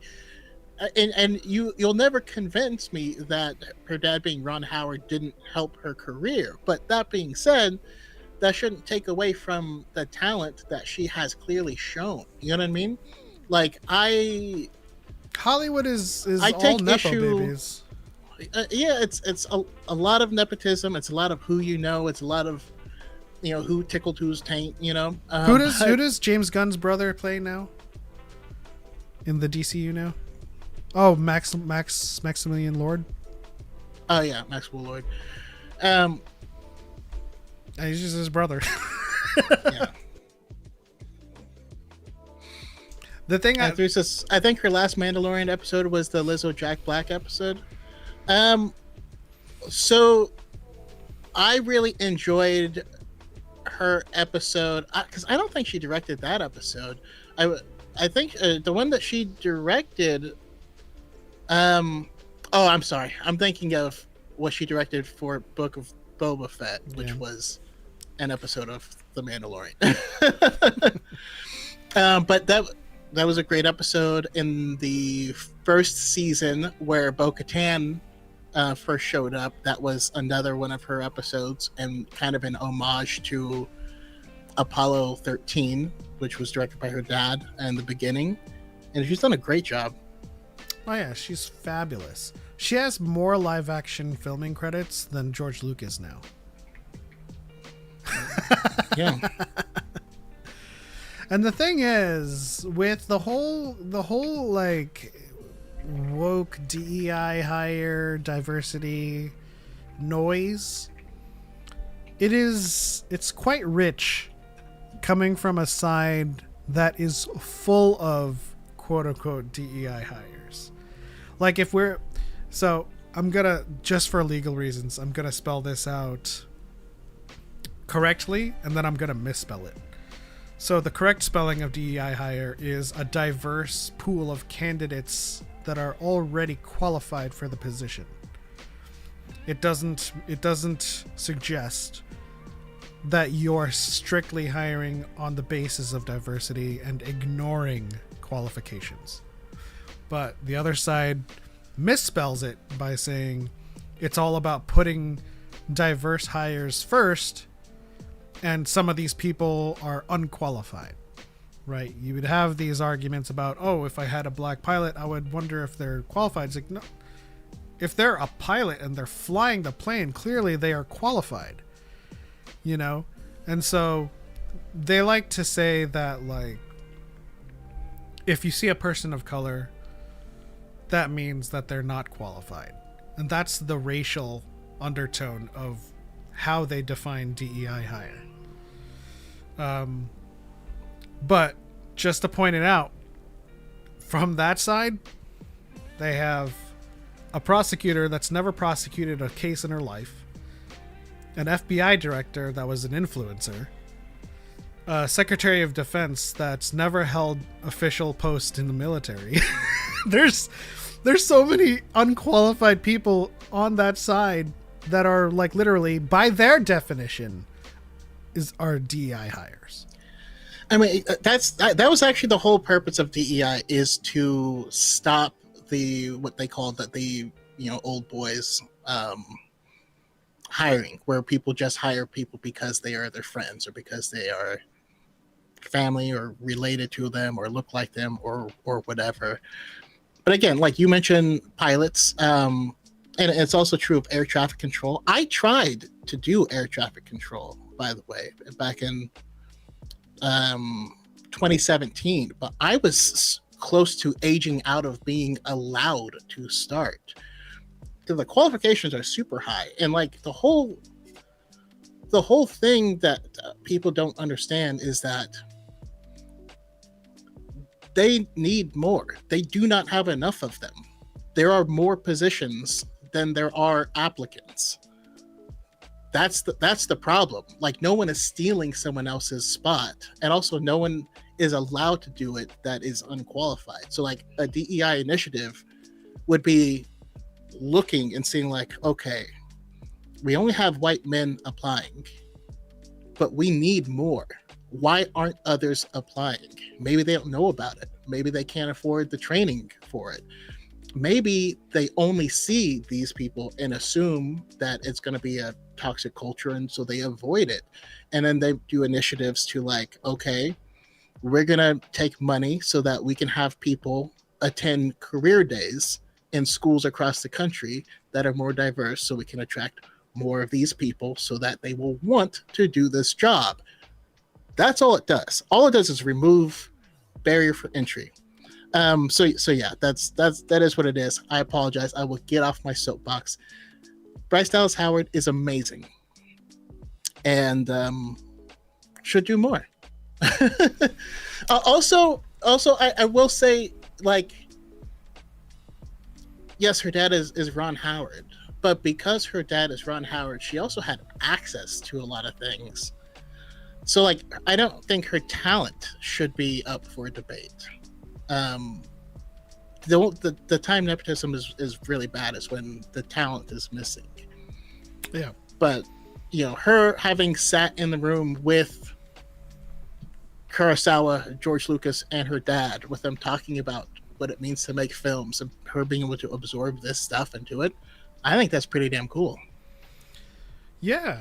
I mean, and there's something to be said about being, like, the family is in the industry, right? So therefore she grew up around filmmaking, right? So it's not like someone that went off to be a baker, failed at it, and came back and Ron Howard was like, be a director, I'll hook you up.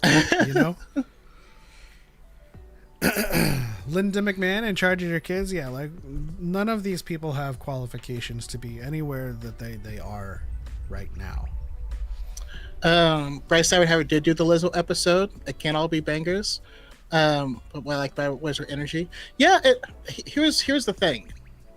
That episode doesn't bother me. I mean, was I taken out a little bit by these two celebrities that I know and their kind of frenetic energy that they have as people? Yeah.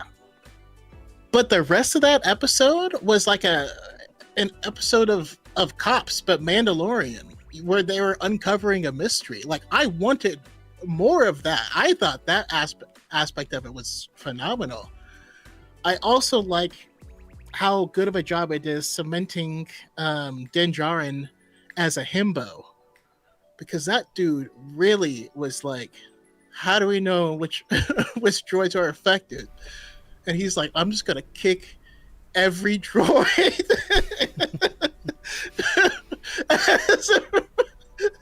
and see what happens. How does he even know that kicking an affected droid something it would do? So it was just hilarious to me.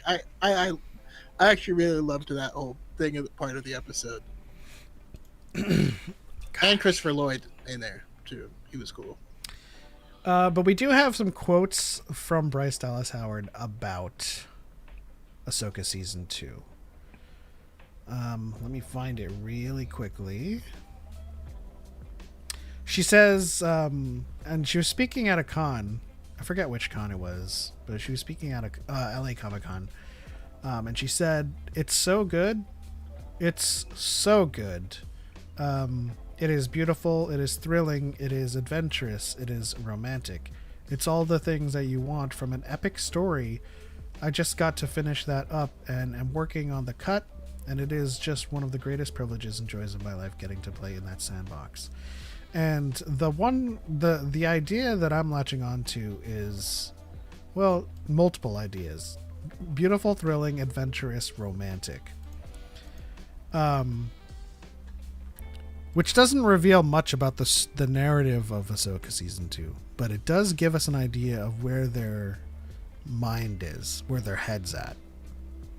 Because when I hear adventurous, of course, I hear, Ahsoka and swashbuckling and yeah, climbing up rocks and jumping off of things. Romantic, this has to refer to Baylan Skoll's story. Now there are some people who are reading into it and saying romantic because it's Wolfren, but no, it's the same thing as like the romance of the Three Kingdoms. It is an idealistic. It's a holding something in idealism. So that's how I took it as well. Yeah, but we could get Wolfren. I don't know. I just don't. I can't imagine them doing it. You can't imagine them doing it, or you can't imagine Lucasfilm doing Wolfren. I can't imagine Disney allowing that to happen. We'll see. But I had a similar reading of the word romantic for this, particularly with Baylan Skoll's journey and what he's trying to discover and make idealistic in the story. And if Ahsoka has any part in that journey, because they're both on Peridia at the start of this season, perhaps we'll see, not Ahsoka and Baylan, but we'll see the romance of Baylan Skoll's ideals in what he's trying to bring back from the beginning. I mean, he believes that there is a, like you said, idealized version of the galaxy that doesn't include this strife and war and conflict, and I'm curious how he's gonna try and realize that. So yeah, I mean, I'm in. Let's do it. Was Bo's speech in that one? I don't remember her speech. Might have been the one where that was after they kind of survived Gideon, right? Well, okay, after they completed that mission, that's when they come out and then they meet with the one dude with the dark hair. They meet with the other Mandalorians before going to Mandalore. Axe? Damn. Axe Wolves, yeah. Yeah. Oh, Mr. Chris says Troops is basically an episode of Cops. Yeah, that is a classic fan film that's good. It's troopers talking to each other and like it's real. it's a good one. It's a good one. But I want to know from the chat, and I'll ask this of Choco too, where do you think the narrative puts Shin in this whole thing? Because where we left off with her, obviously she was in my arms. I'm just kidding. Where we left off with Shin, she raised her lightsaber towards the mercenaries that were on Peridia, and seemingly took up a leadership role, like maybe mustering them, But where do you guys think that Shin is going?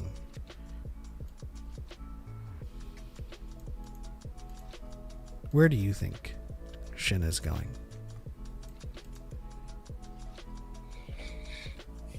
I mean, Shin has to find her place. She doesn't know what her place in all this is, and that's the thing I find the most interesting, because they would be considered a fallen Jedi, right? And he is a fallen Jedi, and she is a Boken Jedi or something. Yeah. You know what I mean? Like, because she never even came up on the Jedi side, and so I think she is the truest form of what people have wanted to see of a Force user that just does whatever they want or whatever they feel is right. And so I really do want to have her play out her story because, again, we see her as the antagonist, and she has been violent and has, tried to kill people and killed people, but she's doing it for what she believes is right. And so where does that place her? On the dark side? No, doing her own thing. Does there now need to be an organization? Otherwise, everyone will just do their own thing and will end up at odds with each other. I don't know. I just think there's a lot of open-ended questions that we can have answered in her journey. Well, here's a follow-up, considering I don't know much about them, but based on what I've heard, would you say Shin is a stand-in, early stages, but stand-in for Kip Duran? No, I can't say that. Because I feel like she has a violent streak ahead of her.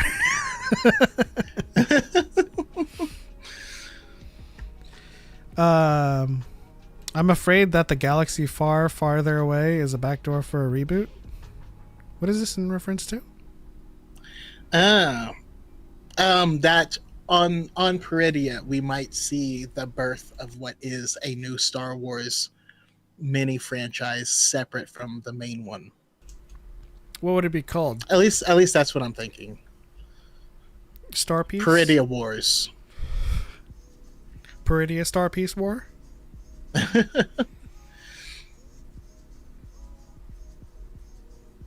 mean, it could be. They could do a reverse Uno and make that galaxy where the old Republic lives. Huh. That would be an interesting way to do it. Think about it, because Balin Skull is searching for the beginning. And I'm just imagining like they happen upon a civilization that's still stuck in the old Republic. You know what I mean? And then like she meets like some random hawker on the street, and then they're like, "Oh, I wonder what the Sith Empire is doing." And she's like, "What are you talking about? They've been wiped out." I'm like, "What are you talking about? Surely the Emperor and the Eternal Empire is still around." I don't know. A random point to what we were talking about earlier. No one mentions Carrie Fisher being like the biggest nepo baby in Hollywood growing up. I'm not. I feel like people forget about that. I mean, she has stories of like going out into her living room, and the Rolling Stones are passed out like on her couch and all this stuff. Like, yeah, they were big time. And also shout out to Naughty Wookie. Haven't seen you in a hot minute. This is, I feel like animations of Star Wars do a better job than live action.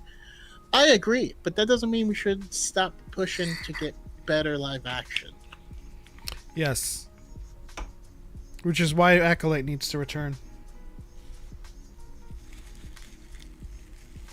But yeah, what do the people in the chat? What do you guys think of that? Where do you think Shin is going? Spooky Kitty says Shin is located in the front part of your lower leg. I appreciate the dad joke, I really do, but it didn't land. It wasn't another happy landing. I'm afraid. I'm more thinking about now what we're gonna see of Ezra and Hera. Because I think their story more aligns with what's going to happen in Mandalorian and Grogu. Agreed. Are we gonna get anything from them in season 2? Unsure. I just know that the Man Grogu trailer was showing some Imperial stuff, and being back in the main galaxy, Ezra and Hera are still working with the New Republic to, fight the remnants, specifically Thrawn and Dathomir. So we'll see if that leads into any kind of appearance in the movie, or that puts them in a trajectory to intersect. But I find it interesting, or at least intriguing, that their trajectories are so far apart. And that's intentional, because at the end of Ahsoka season 1, Ahsoka says Ezra's where he needs to be, and we're where we need to be. And so obviously that's just meaning Ezra's back in the galaxy with Thrawn and Hera, and that story is going to unfold. And then we have our own narrative here on Peridia in this galaxy. Yeah. Is Ahsoka going to outright say that she's a Jedi, and people are going to get mad?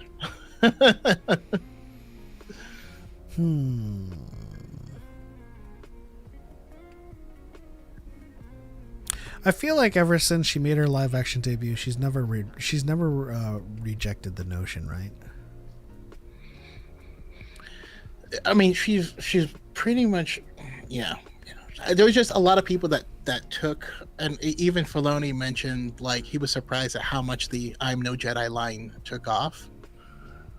And I just think a lot of people took that as an indictment of the Jedi, when in actuality it was just her saying, "I'm going to kill you." Oh yeah.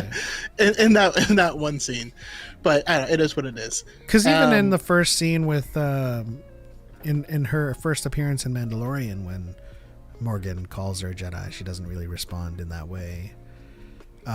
She has the biggest, she continues.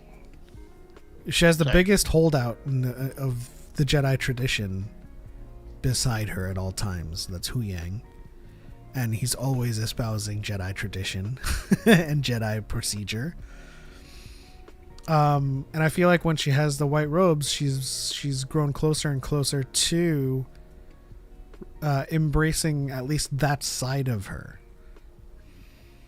Especially when she's on Ossus with Luke. She's not like, Luke, you can't rebuild this. The Jedi are evil. We are not Jedis. There's no active effort by Ahsoka to dismantle the idea or the premise of Jedi coming back. I mean, she's literally training more Jedi. When Dana's trying to return Grogu to his people, which is the Jedi, she's like, I can't train him because of his attachment to you. I've seen what happens when that goes unchecked. She's a Jedi, but I just think that's funny.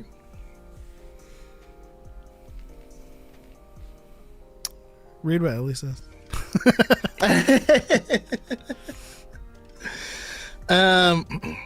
So for Ellie's season 2 wish list, they say they went actually intimidating Thrawn. Sabine and Ezra romance as seen in the cartoon. Morgan explained more of Hera's kid, less fetch quests and puzzles. I gotta say, I never got any romance between them in the cartoon. I mean, don't get me wrong, I got Ezra trying to spit game, which who can blame him? You know what I mean?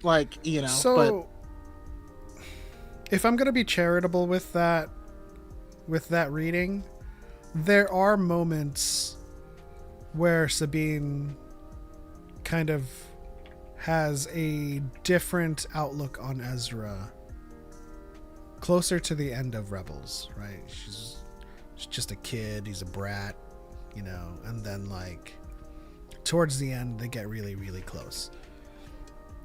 I never read that as a potential romance because I always thought Sabine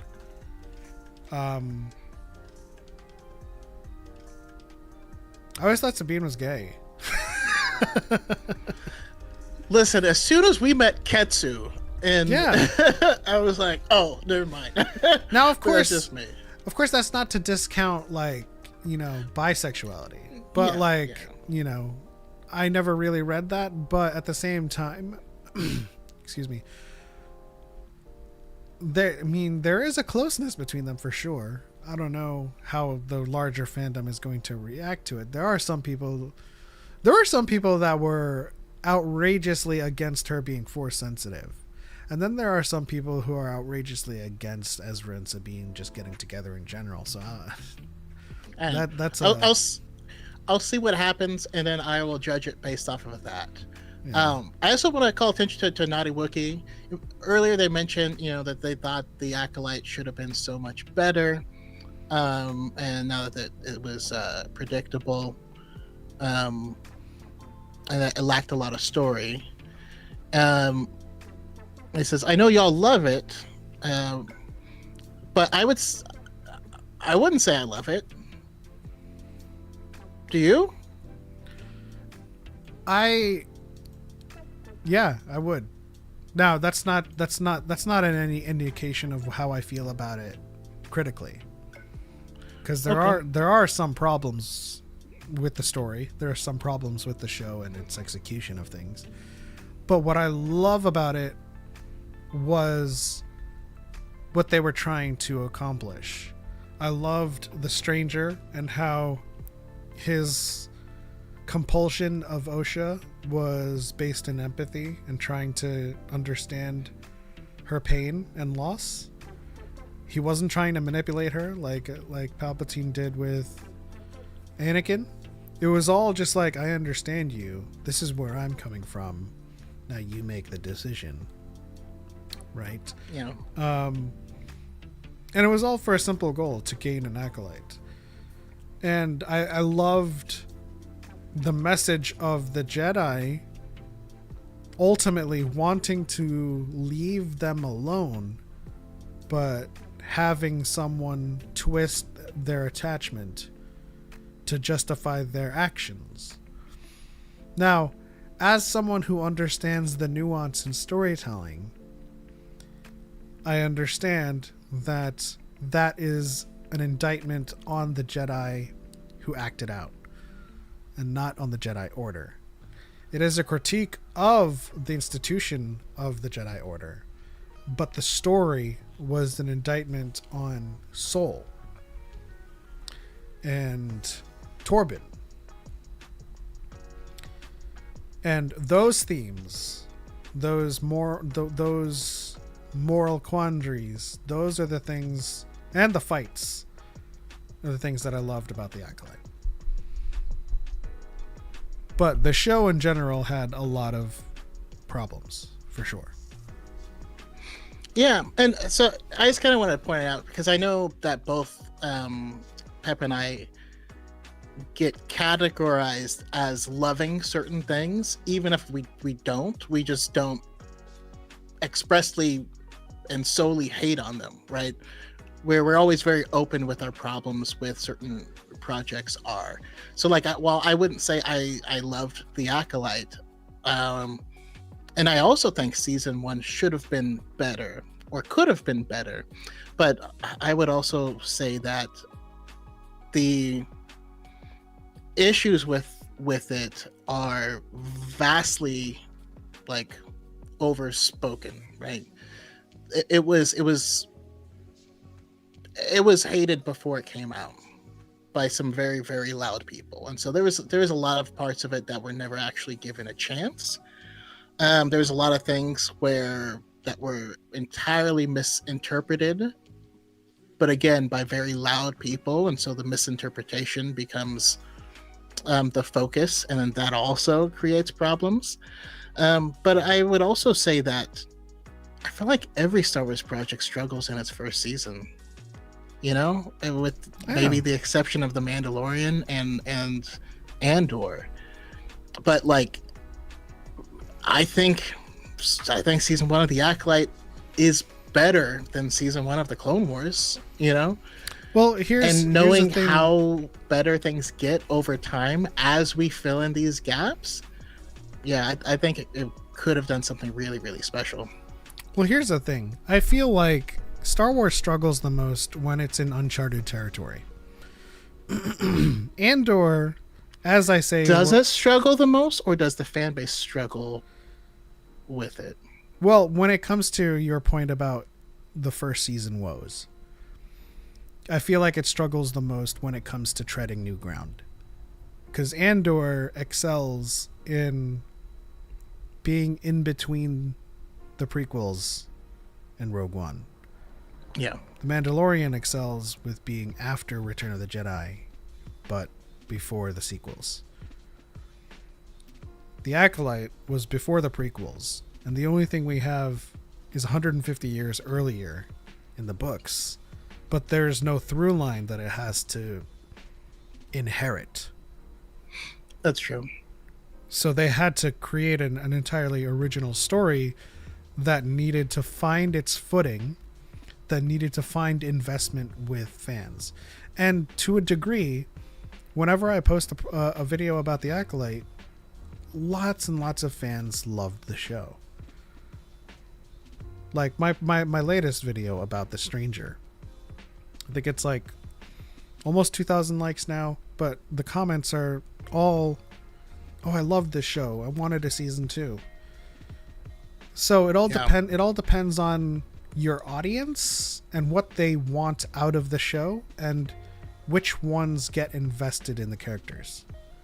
Because a show can have a plethora of like critical issues and execution issues, but if you have an audience that makes that connection, then it almost doesn't matter. Yeah, and so some of these things are just really hard to judge because, Star Wars has been a battleground for this ongoing fake culture war BS. And so there's certain things that get overblown or even underblown, because of it. And here's the thing, and there's a question for you too. How successful and critically acclaimed would Andor Season 2 be had it not dovetailed directly into Rogue One and A New Hope? Because part of that final arc that was so fabulous was seeing Mon Mothma just name the villain, seeing her escape, seeing Kleya.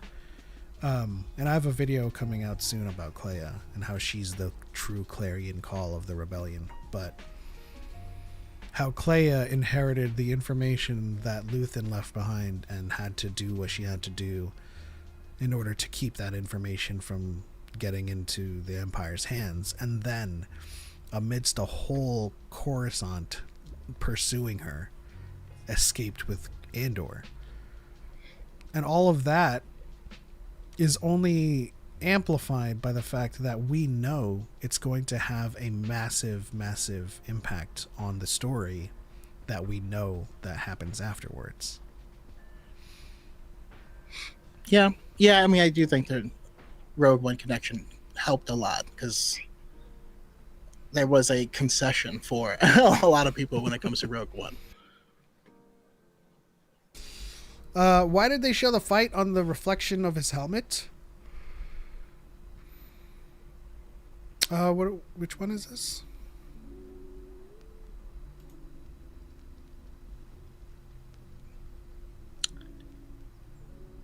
Yeah, I'm not sure. Let's see here. Cal says it felt like if ESP was the first film, probably wouldn't have done as well as a franchise in comparison to starting with A New Hope. Yeah, But we also forget that a lot of people hated Empire Strikes Back when it first came out.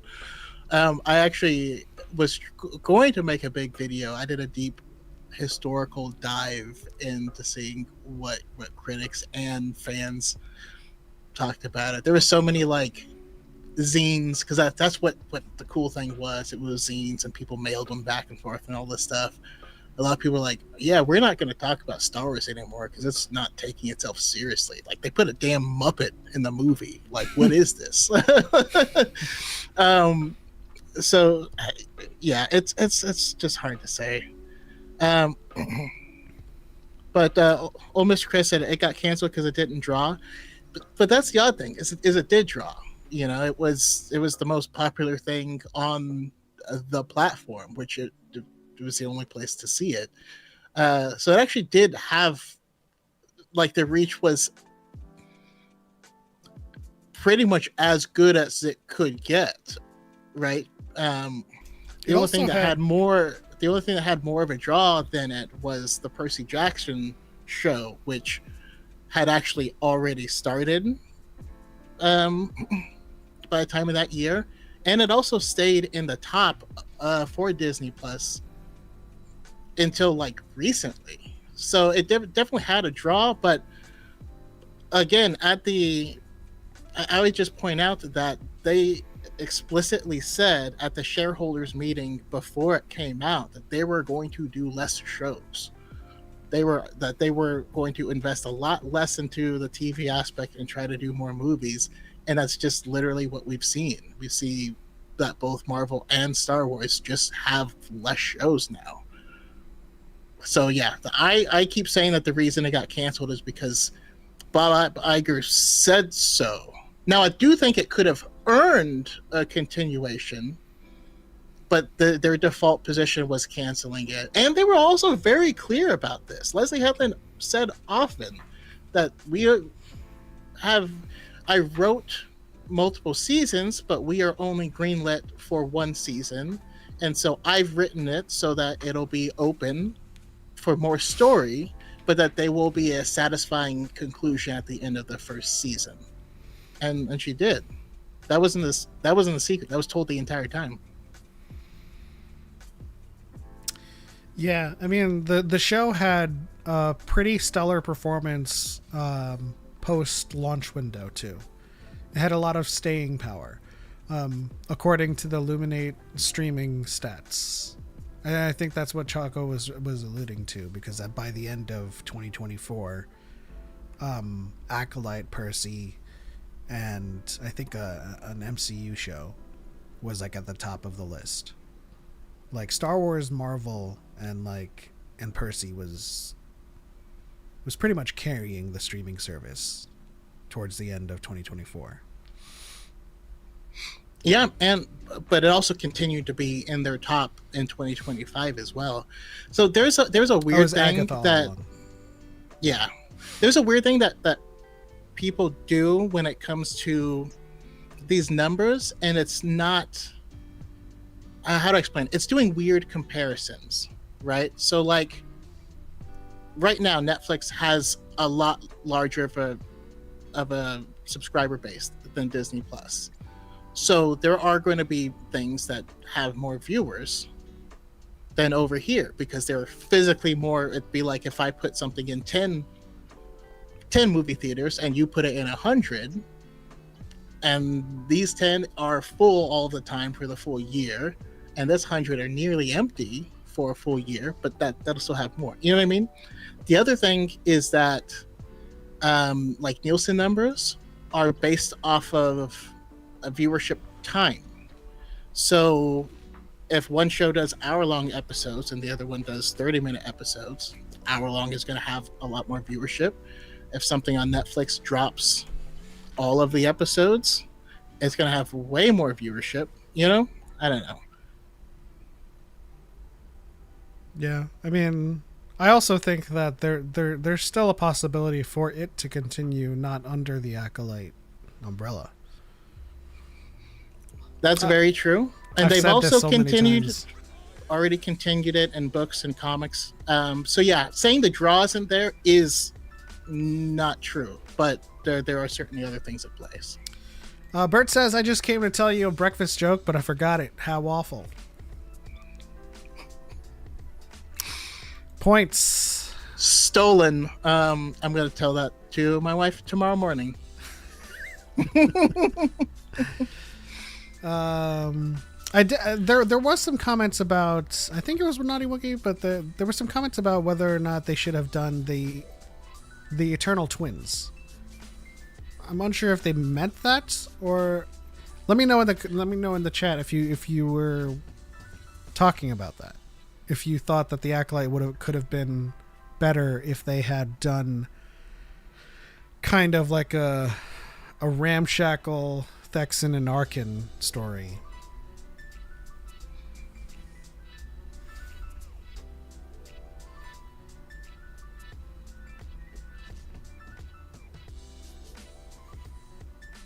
The important comparisons are not the shows at the time, but the cost of versus viewership of the rest of the franchise.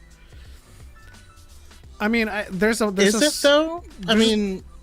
small part of me that kind of concedes that the show was expensive, and that's according to the Disney Plus executive. We don't have actual numbers. They just said that the show cost too much, or not cost too much. Then the performance wasn't where we needed it to be, versus the cost to produce. Yeah, but they never revealed like the actual cost. Yeah, I mean, and the thing is that is the problem with Star Wars shows in general, right? George Lucas talks about, because he wanted to do a Star Wars show about the underworld, but he could never get the budget to do so. And he always explained it as, listen, we aren't like other shows where we can just go to the streets of Chicago and film, you know what I mean? Like, it has to be a Star Wars place. We have to build the universe. We have to build what the lights are. We have to build what the cars are, you know? And that stuff makes all these things really expensive unless you rely heavily on the volume, which we as fans complain about all the time. And so, I don't know. It definitely was a very expensive show. That being said, trying to judge it, you have to remember, this is a streaming service. As long as people are subscribed, that's what pays for it, right? Especially if they're filling out a content library. This isn't like a movie where you're trying to get as many butts in the seats as possible because you're selling individual tickets. So, I mean, I think if you, considering it was highly viewed on the channel a year later, I don't know. I mean, I don't know exactly how they're judging it. I also feel like the streaming services has a very similar model to consoles, where everything that they produce is loss leaders. Yeah, everything they produce will be a loss, and it's doubly true for Star Wars, because Star Wars has always led with expensive budgets, but it was always subsidized by merchandise. Mm-hmm.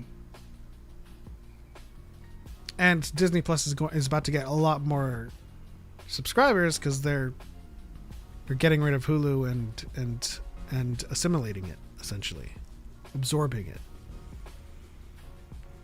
Oh, I didn't realize that had happened. Yep. I believe in Europe now Hulu is gone, and I think their content, I don't know what the user interface in Europe looks like, but I think they're still branding it in Disney Plus as Hulu on Disney Plus. Mm. And I forget where Star is going. I think Star is also being absorbed. But they've started the slow rollout to shut down Hulu as a separate platform. Which Which to me doesn't make sense, but that's a whole separate topic. I feel like that's more of an ego thing than anything else, because I mean, when Disney Plus first came out, while it was being created and all this stuff, Disney was only a third owner in Hulu. Right? They've since absorbed everyone else. So I would think you put all the Disney stuff on Hulu. But it is what it is. I do like the Hulu platform better than Disney Plus. Yeah. Like if I want to watch something on Hulu, even though I have like a bundled subscription, I go to Hulu because their web player interface is miles ahead of Disney Plus's. Except for the fact that depending on where you access it, the season count is like low to high, but the episode is high to low, and the next thing over, and it drives me insane. But that's a separate thing. Also, with anime, they have sub and dub in the same carousel. Oh yes, it's like so you're going sub episode. So and then you're a dub browsing episode. it. So you're browsing. You're going. Okay, I need to get to episode 20. 1, 1, 2, 2, 3, 3, 4, 4. I'm like, Yeah. just separate it, like Crunchyroll. But in terms of like functionality, their web player itself is so much better. Like I have so many bugs in Disney Plus when, especially as a content creator, I'm just trying to like scan around and get some footage. Yeah, you try to when you're scanning back and forth to find a certain specific spot, and then the controls just disappear, and you're like, oh. That happens to me all the time. Or they take forever to disappear. So you're on the spot you want to record, and the controls but are you there. can't record it, And then it'll have a big play button. Yeah, and then it disappears, but then the ratings come down. Okay, and then that disappears, and then it has another thing that comes down before everything disappears. Granted, you can wait for all of that to disappear, then scan, and it won't happen again, but I'm just saying, like, with Hulu, you can scan to it and then move your mouse off, and then everything disappears. I've always hated time constrained like interactions like that. Yeah. Like I don't want these to be here unless my mouse is there. Speaking of which, since I now work in a sales job, I'm debating whether or not I have to get an iPhone. For what purpose? I'm going to be talking to clients using my personal phone quite a bit. And so two things. One thing, some people just think iPhones are better. And so having a blue chat box with me might help them An mentally iPhone or work something. phone? But also I might have to send text pictures to them. And if they have an iPhone, Apple doesn't show full resolution pictures that you send. They do now. Do they now? Yeah. It's not lower because it's not going RCS. So ever since the last update, everyone's defaulted to RCS. So all of my friends that I don't have to like provide guidance for them. Everyone that I know that has an iPhone suddenly started sending RCS messages to me. Woo! I'm sorry. That's just good news. Like one of my old bosses that just doesn't deal with that shit. Just suddenly, like I was trying to text him, and I was like, RCS, what the hell? I was like, okay, I guess. Cal4 confirms, yeah. But I would understand if you wanted to get like an iPhone work phone, like, you know. I'm not gonna have a separate phone. I don't want to have two phones. I just don't, you know. That's another thing too. I was trying to text Cal one day, and it was just, I don't know if Cal like just actively, because one update enabled RCS, and then you had to go in and turn it on and opt in. But then another update came in where it just turned their messaging platform into RCS. But here's the thing: is it's still, I'm still gonna have to think about it, because for us in this community, like, we wouldn't care. None of us would care. But for those outside, I don't know. I think it did it automatically for me. Okay, well. Yeah, that's what I mean, Cal. Just purely for image reasons. Lord Goob. Hulu is gone. Disney is what remains. Where's this coming from? What's y'all favorite anime? I'm curious. I bet Element likes Kakashi. That's not an anime. It's like saying John Boyega is my hero. I have several favorite anime, and I will always tell people that my favorite anime of all time is Zegapane, which is not an anime a lot of people have seen. Also, I'm just gonna like get on your ass about finishing that. There's only 24 episodes. It's not a long running season. We should get on and like every once in a while watch 5 episodes or something because I think I started you and Christy on that like 16 years ago. Well, just put them in a drive, and then I can just grab them.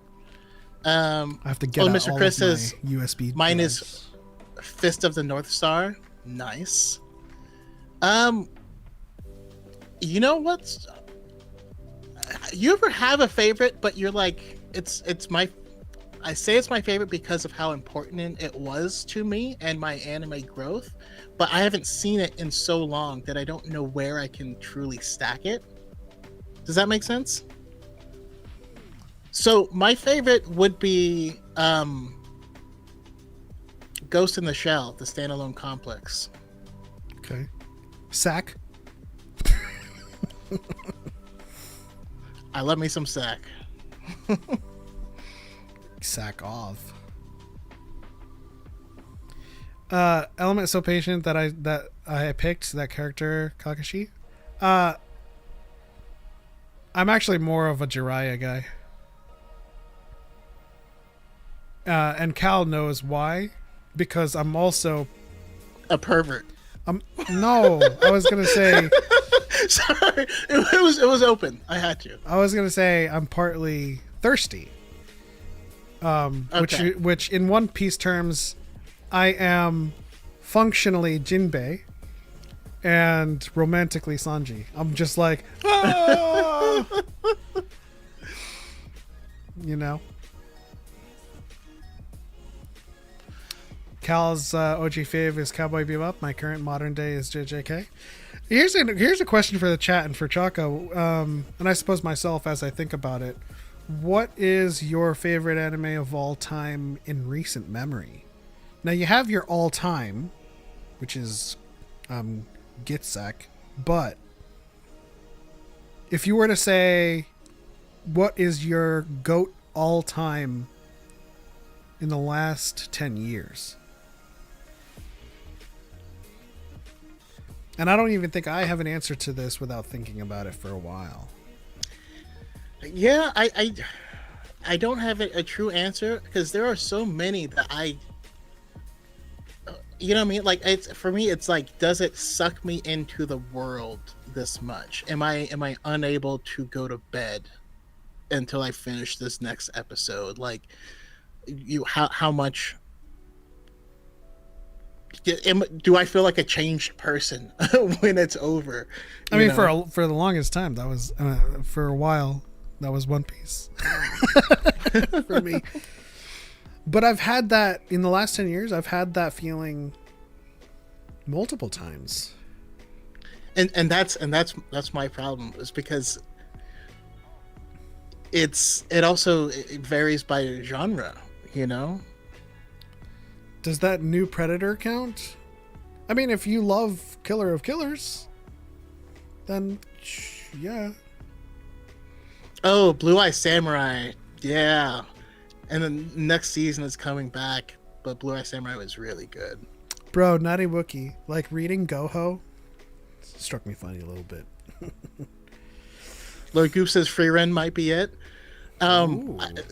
Once free run got rolling, it did take over for a hot minute, and then I showed my wife, and she wasn't into it into the first episode, and then like once she got rolling, same thing, and now she can just watch it on repeat. Let me look at my watch list. Same with Apothecary Diaries. Honestly, last year was just a great year for anime. I have to look at my entire Crunchyroll list to see what exactly I've seen in the last 10 years. Because there are some that would be GOATs all times in the last 10 years, but But there's even recent things that I watched, like Bunny Girl Senpai. I loved how it played with my mind, and Link Click.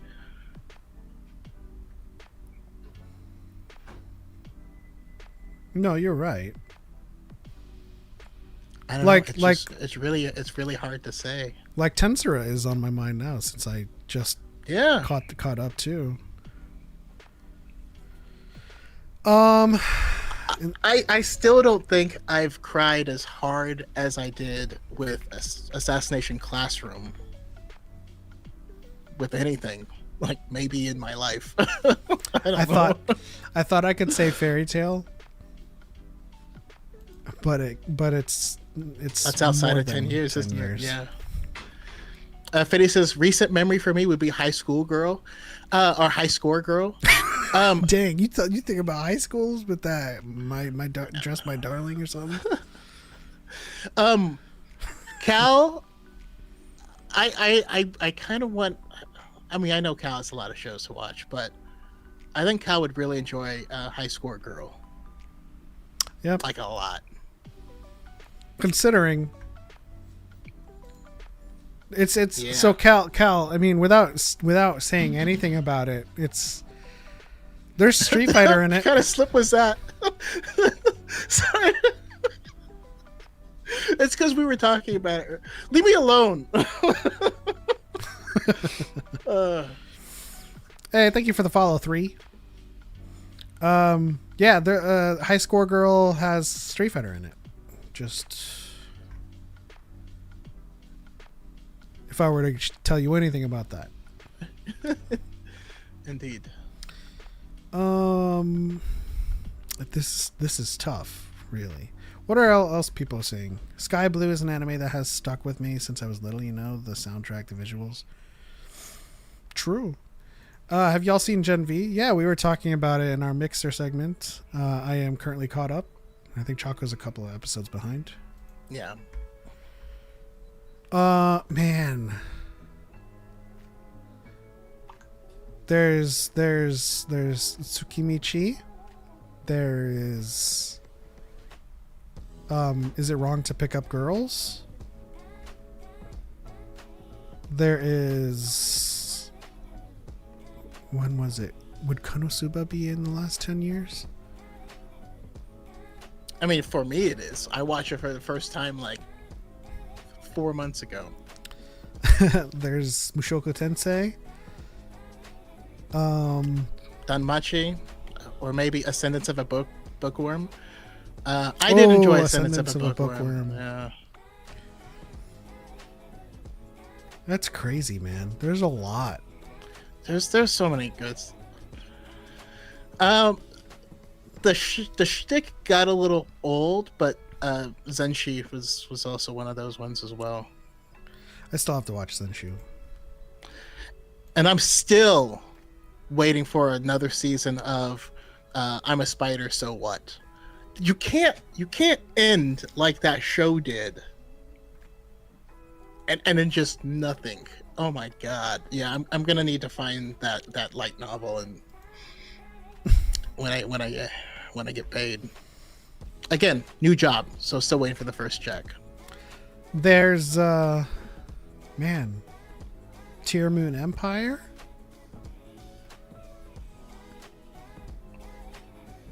There's so many, man. Like my list still, and I'm just kind of like trying to pick out like the most standout-ish in terms of the last Cyberpunk? 10 years.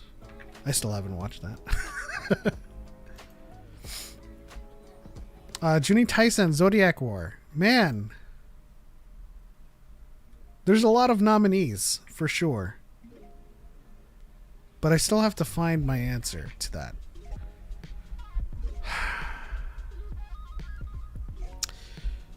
Flying Table says, enjoyed your Chimera video the other day. Appreciate that, man. I think that was yesterday.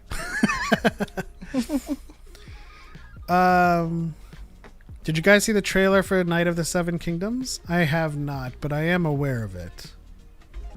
Oh, Illy, what trailer did you just watch?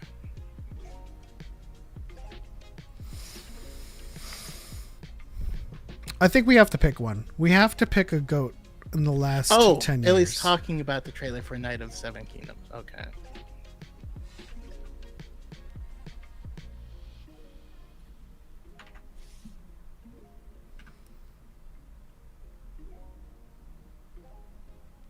Interesting.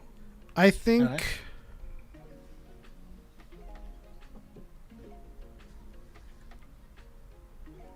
If I had to pick a goat in the last 10 years,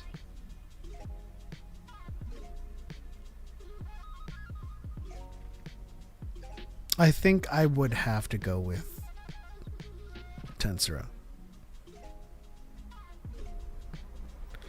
Because even though I just caught up with the latest season, I consumed the first two seasons.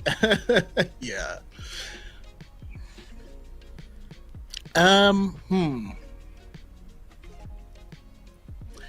Okay, I have a question. I mean, or is it how strictly are we defining anime? I mean, anime. Like, what? How far out are you trying to venture? I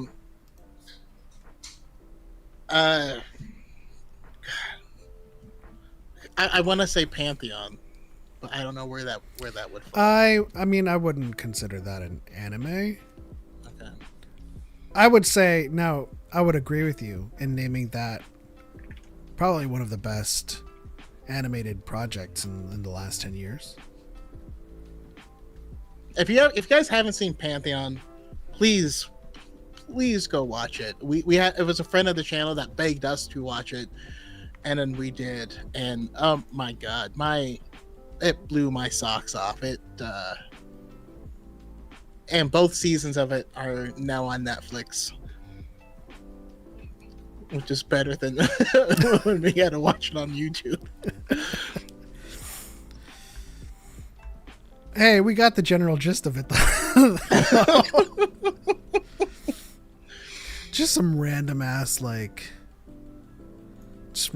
B-roll from Epidemic Sound playing in certain moments with the entire show muted. Interesting. Mr. Chris, please check it out. So if any of you guys who are light on anime, just like Pep said, it doesn't quite qualify. It is animated, but it is. Yeah. Pep, let's watch Edge Runners. I mean, eventually, honestly, I have so many things to watch. No. You know how many things Cal has on his list? It's rare. I mean, yeah. We should at least watch the first episode tonight or something. It depends on how late you guys stay up, because I'm going back out in like 18 minutes. I mean, yeah, we'll be up late. Mr. Chris, Pantheon is on Netflix. And I forget where season 2 is. It's on Netflix. They added it. Oh, okay. I feel like we should watch it at some point. Right? That's. I feel like if Cal watches Pantheon, Watch I feel like if Cal watches Pantheon, we can join him in season 2 to rewatch it. Yeah.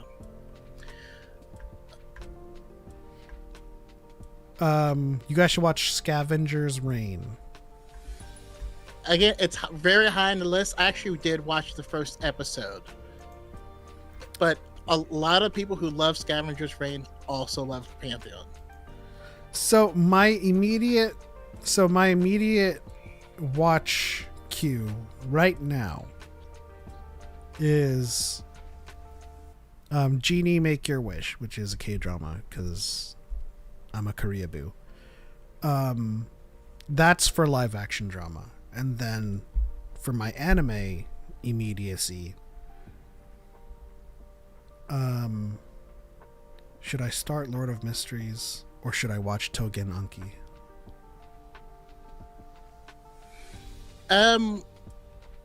I haven't seen any of Lord of Mysteries. Togen Anki is 14 episodes. I don't know how many Lord of Mysteries is, but I've heard a lot of good things about Lord of Mysteries. Whew. I feel like Togen Anki might lose some of its specialness from being too close to JJK, but not as good. Well, see, here's the thing. There's also the latest season of Log Horizon that I didn't realize was there. There's the latest season of To Your Eternity. There's the latest season of Dr. Stone. There's the latest season of Kaiju. There's the latest season of Fire Force. There's the latest season of 500 other anime that's on my list. I feel like I'm gonna give it to Apothecary Diaries. Sorry, that's what I'm gonna give it. I just really love that show. Perfect. I love how much trust it puts into the watchers, because there's a lot of other stuff unfolding in the background that you just kind of have to put together, and the world building and the mystery. I think it's really good, and so that is one I will definitely recommend to Illy if Illy hasn't seen it. Would be Is Edge Runners a show? Diaries. Edge Runners is a show. Yes. How many episodes is it? Probably 8. Okay, I feel like at this point, I'm gonna try to prioritize the things that I can catch up to in, like,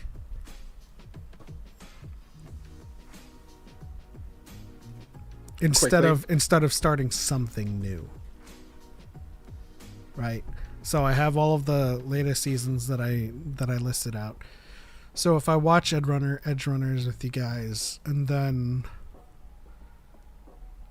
the next one will probably be catching up to Fire Force, Dr. Stone, and To Your Eternity. I need to be up to date on all of these anime, because the more I start watching something new, the more what I need to catch up to. Get behind on runs ahead of you. Yeah. Illy, I said Apothecary Diaries. I thought it said Adam's Apothecary Diaries. Oh. It's on both Crunchyroll and Netflix. If you don't have Crunchyroll. Illy, I would also for you, I would also recommend To Your Eternity. I think you would enjoy it. And to anybody that enjoys Freeren, I would recommend To Your Eternity. I feel like To Your Eternity was Freeren before Freeren came out. Obviously not 1-to-1, but it's the same premise. What new job did you start? That I don't want to get into at the moment, but that may change. I could potentially I might make a second channel where I talk about things relating to it. But we'll have to see. Yeah, just know that he's got a new job, and perhaps his camera quality will go back to where it was last year. Yeah.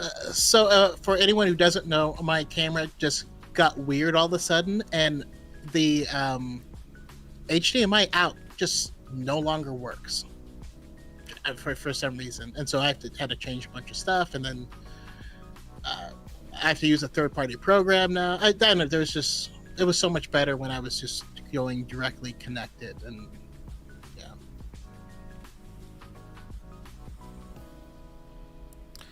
Do you want me to send you links? I think the camera I'm using is on sale right now.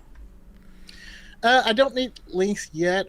I need have some money to things to pay back. But like, honestly, my first lead came in, boom, $25,000 sale. So whoa! And what's your commission on that? I will have to see, but it should be good. But since I'm just starting, I have to have another person present, so they get a portion of it for now. But I got some plans. I got some plans. That's some pure ass freaking Dedra and Cyril right there. No. I'm not bitter about it because I know what the opportunity is going to be now. No, the reason I'm not saying that you're bitter about it. What I'm saying is I feel like they lucked out so hard shadowing you in making your first sale like that. It's like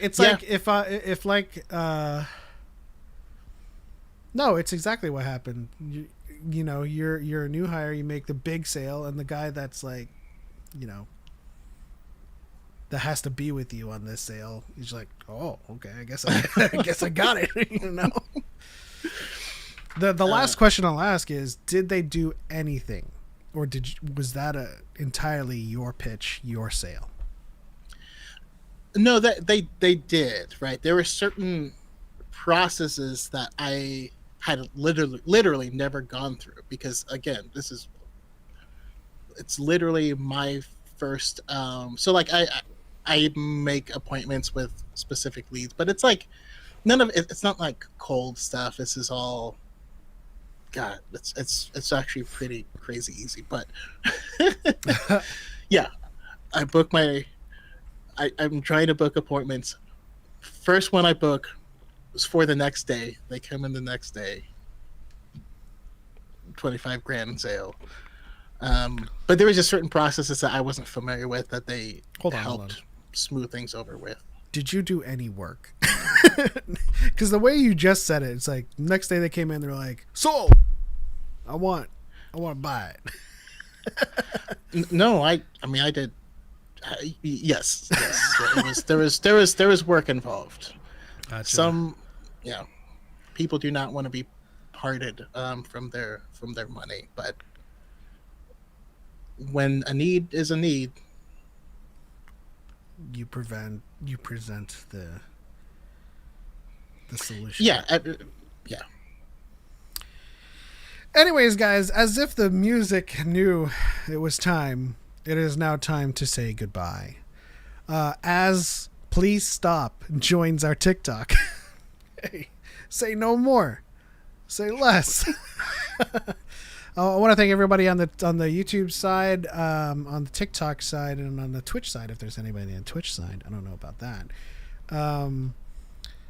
Thank you guys for rocking with us and hanging out and continuing to engage with us, especially during these times when the news is slow on the fantasy side and the news is horrible on the real side.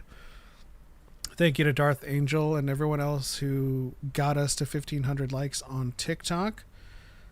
Super chats and super thanks will be back on next week. So get your 50-cent ramen drops ready. I was like 50 Cent. Like the pause made me go in an entirely different direction. But yeah, we'll see you guys next week. Thank you guys so much. Choco, what did we learn today? We learned that we can go on anime tangents for goddamn ever without knowing. There's some rabbit holes here for sure. Okay. And as one of Samuel L. Jackson's characters says, I forget his name, hold on to your butts. We'll see you guys next time.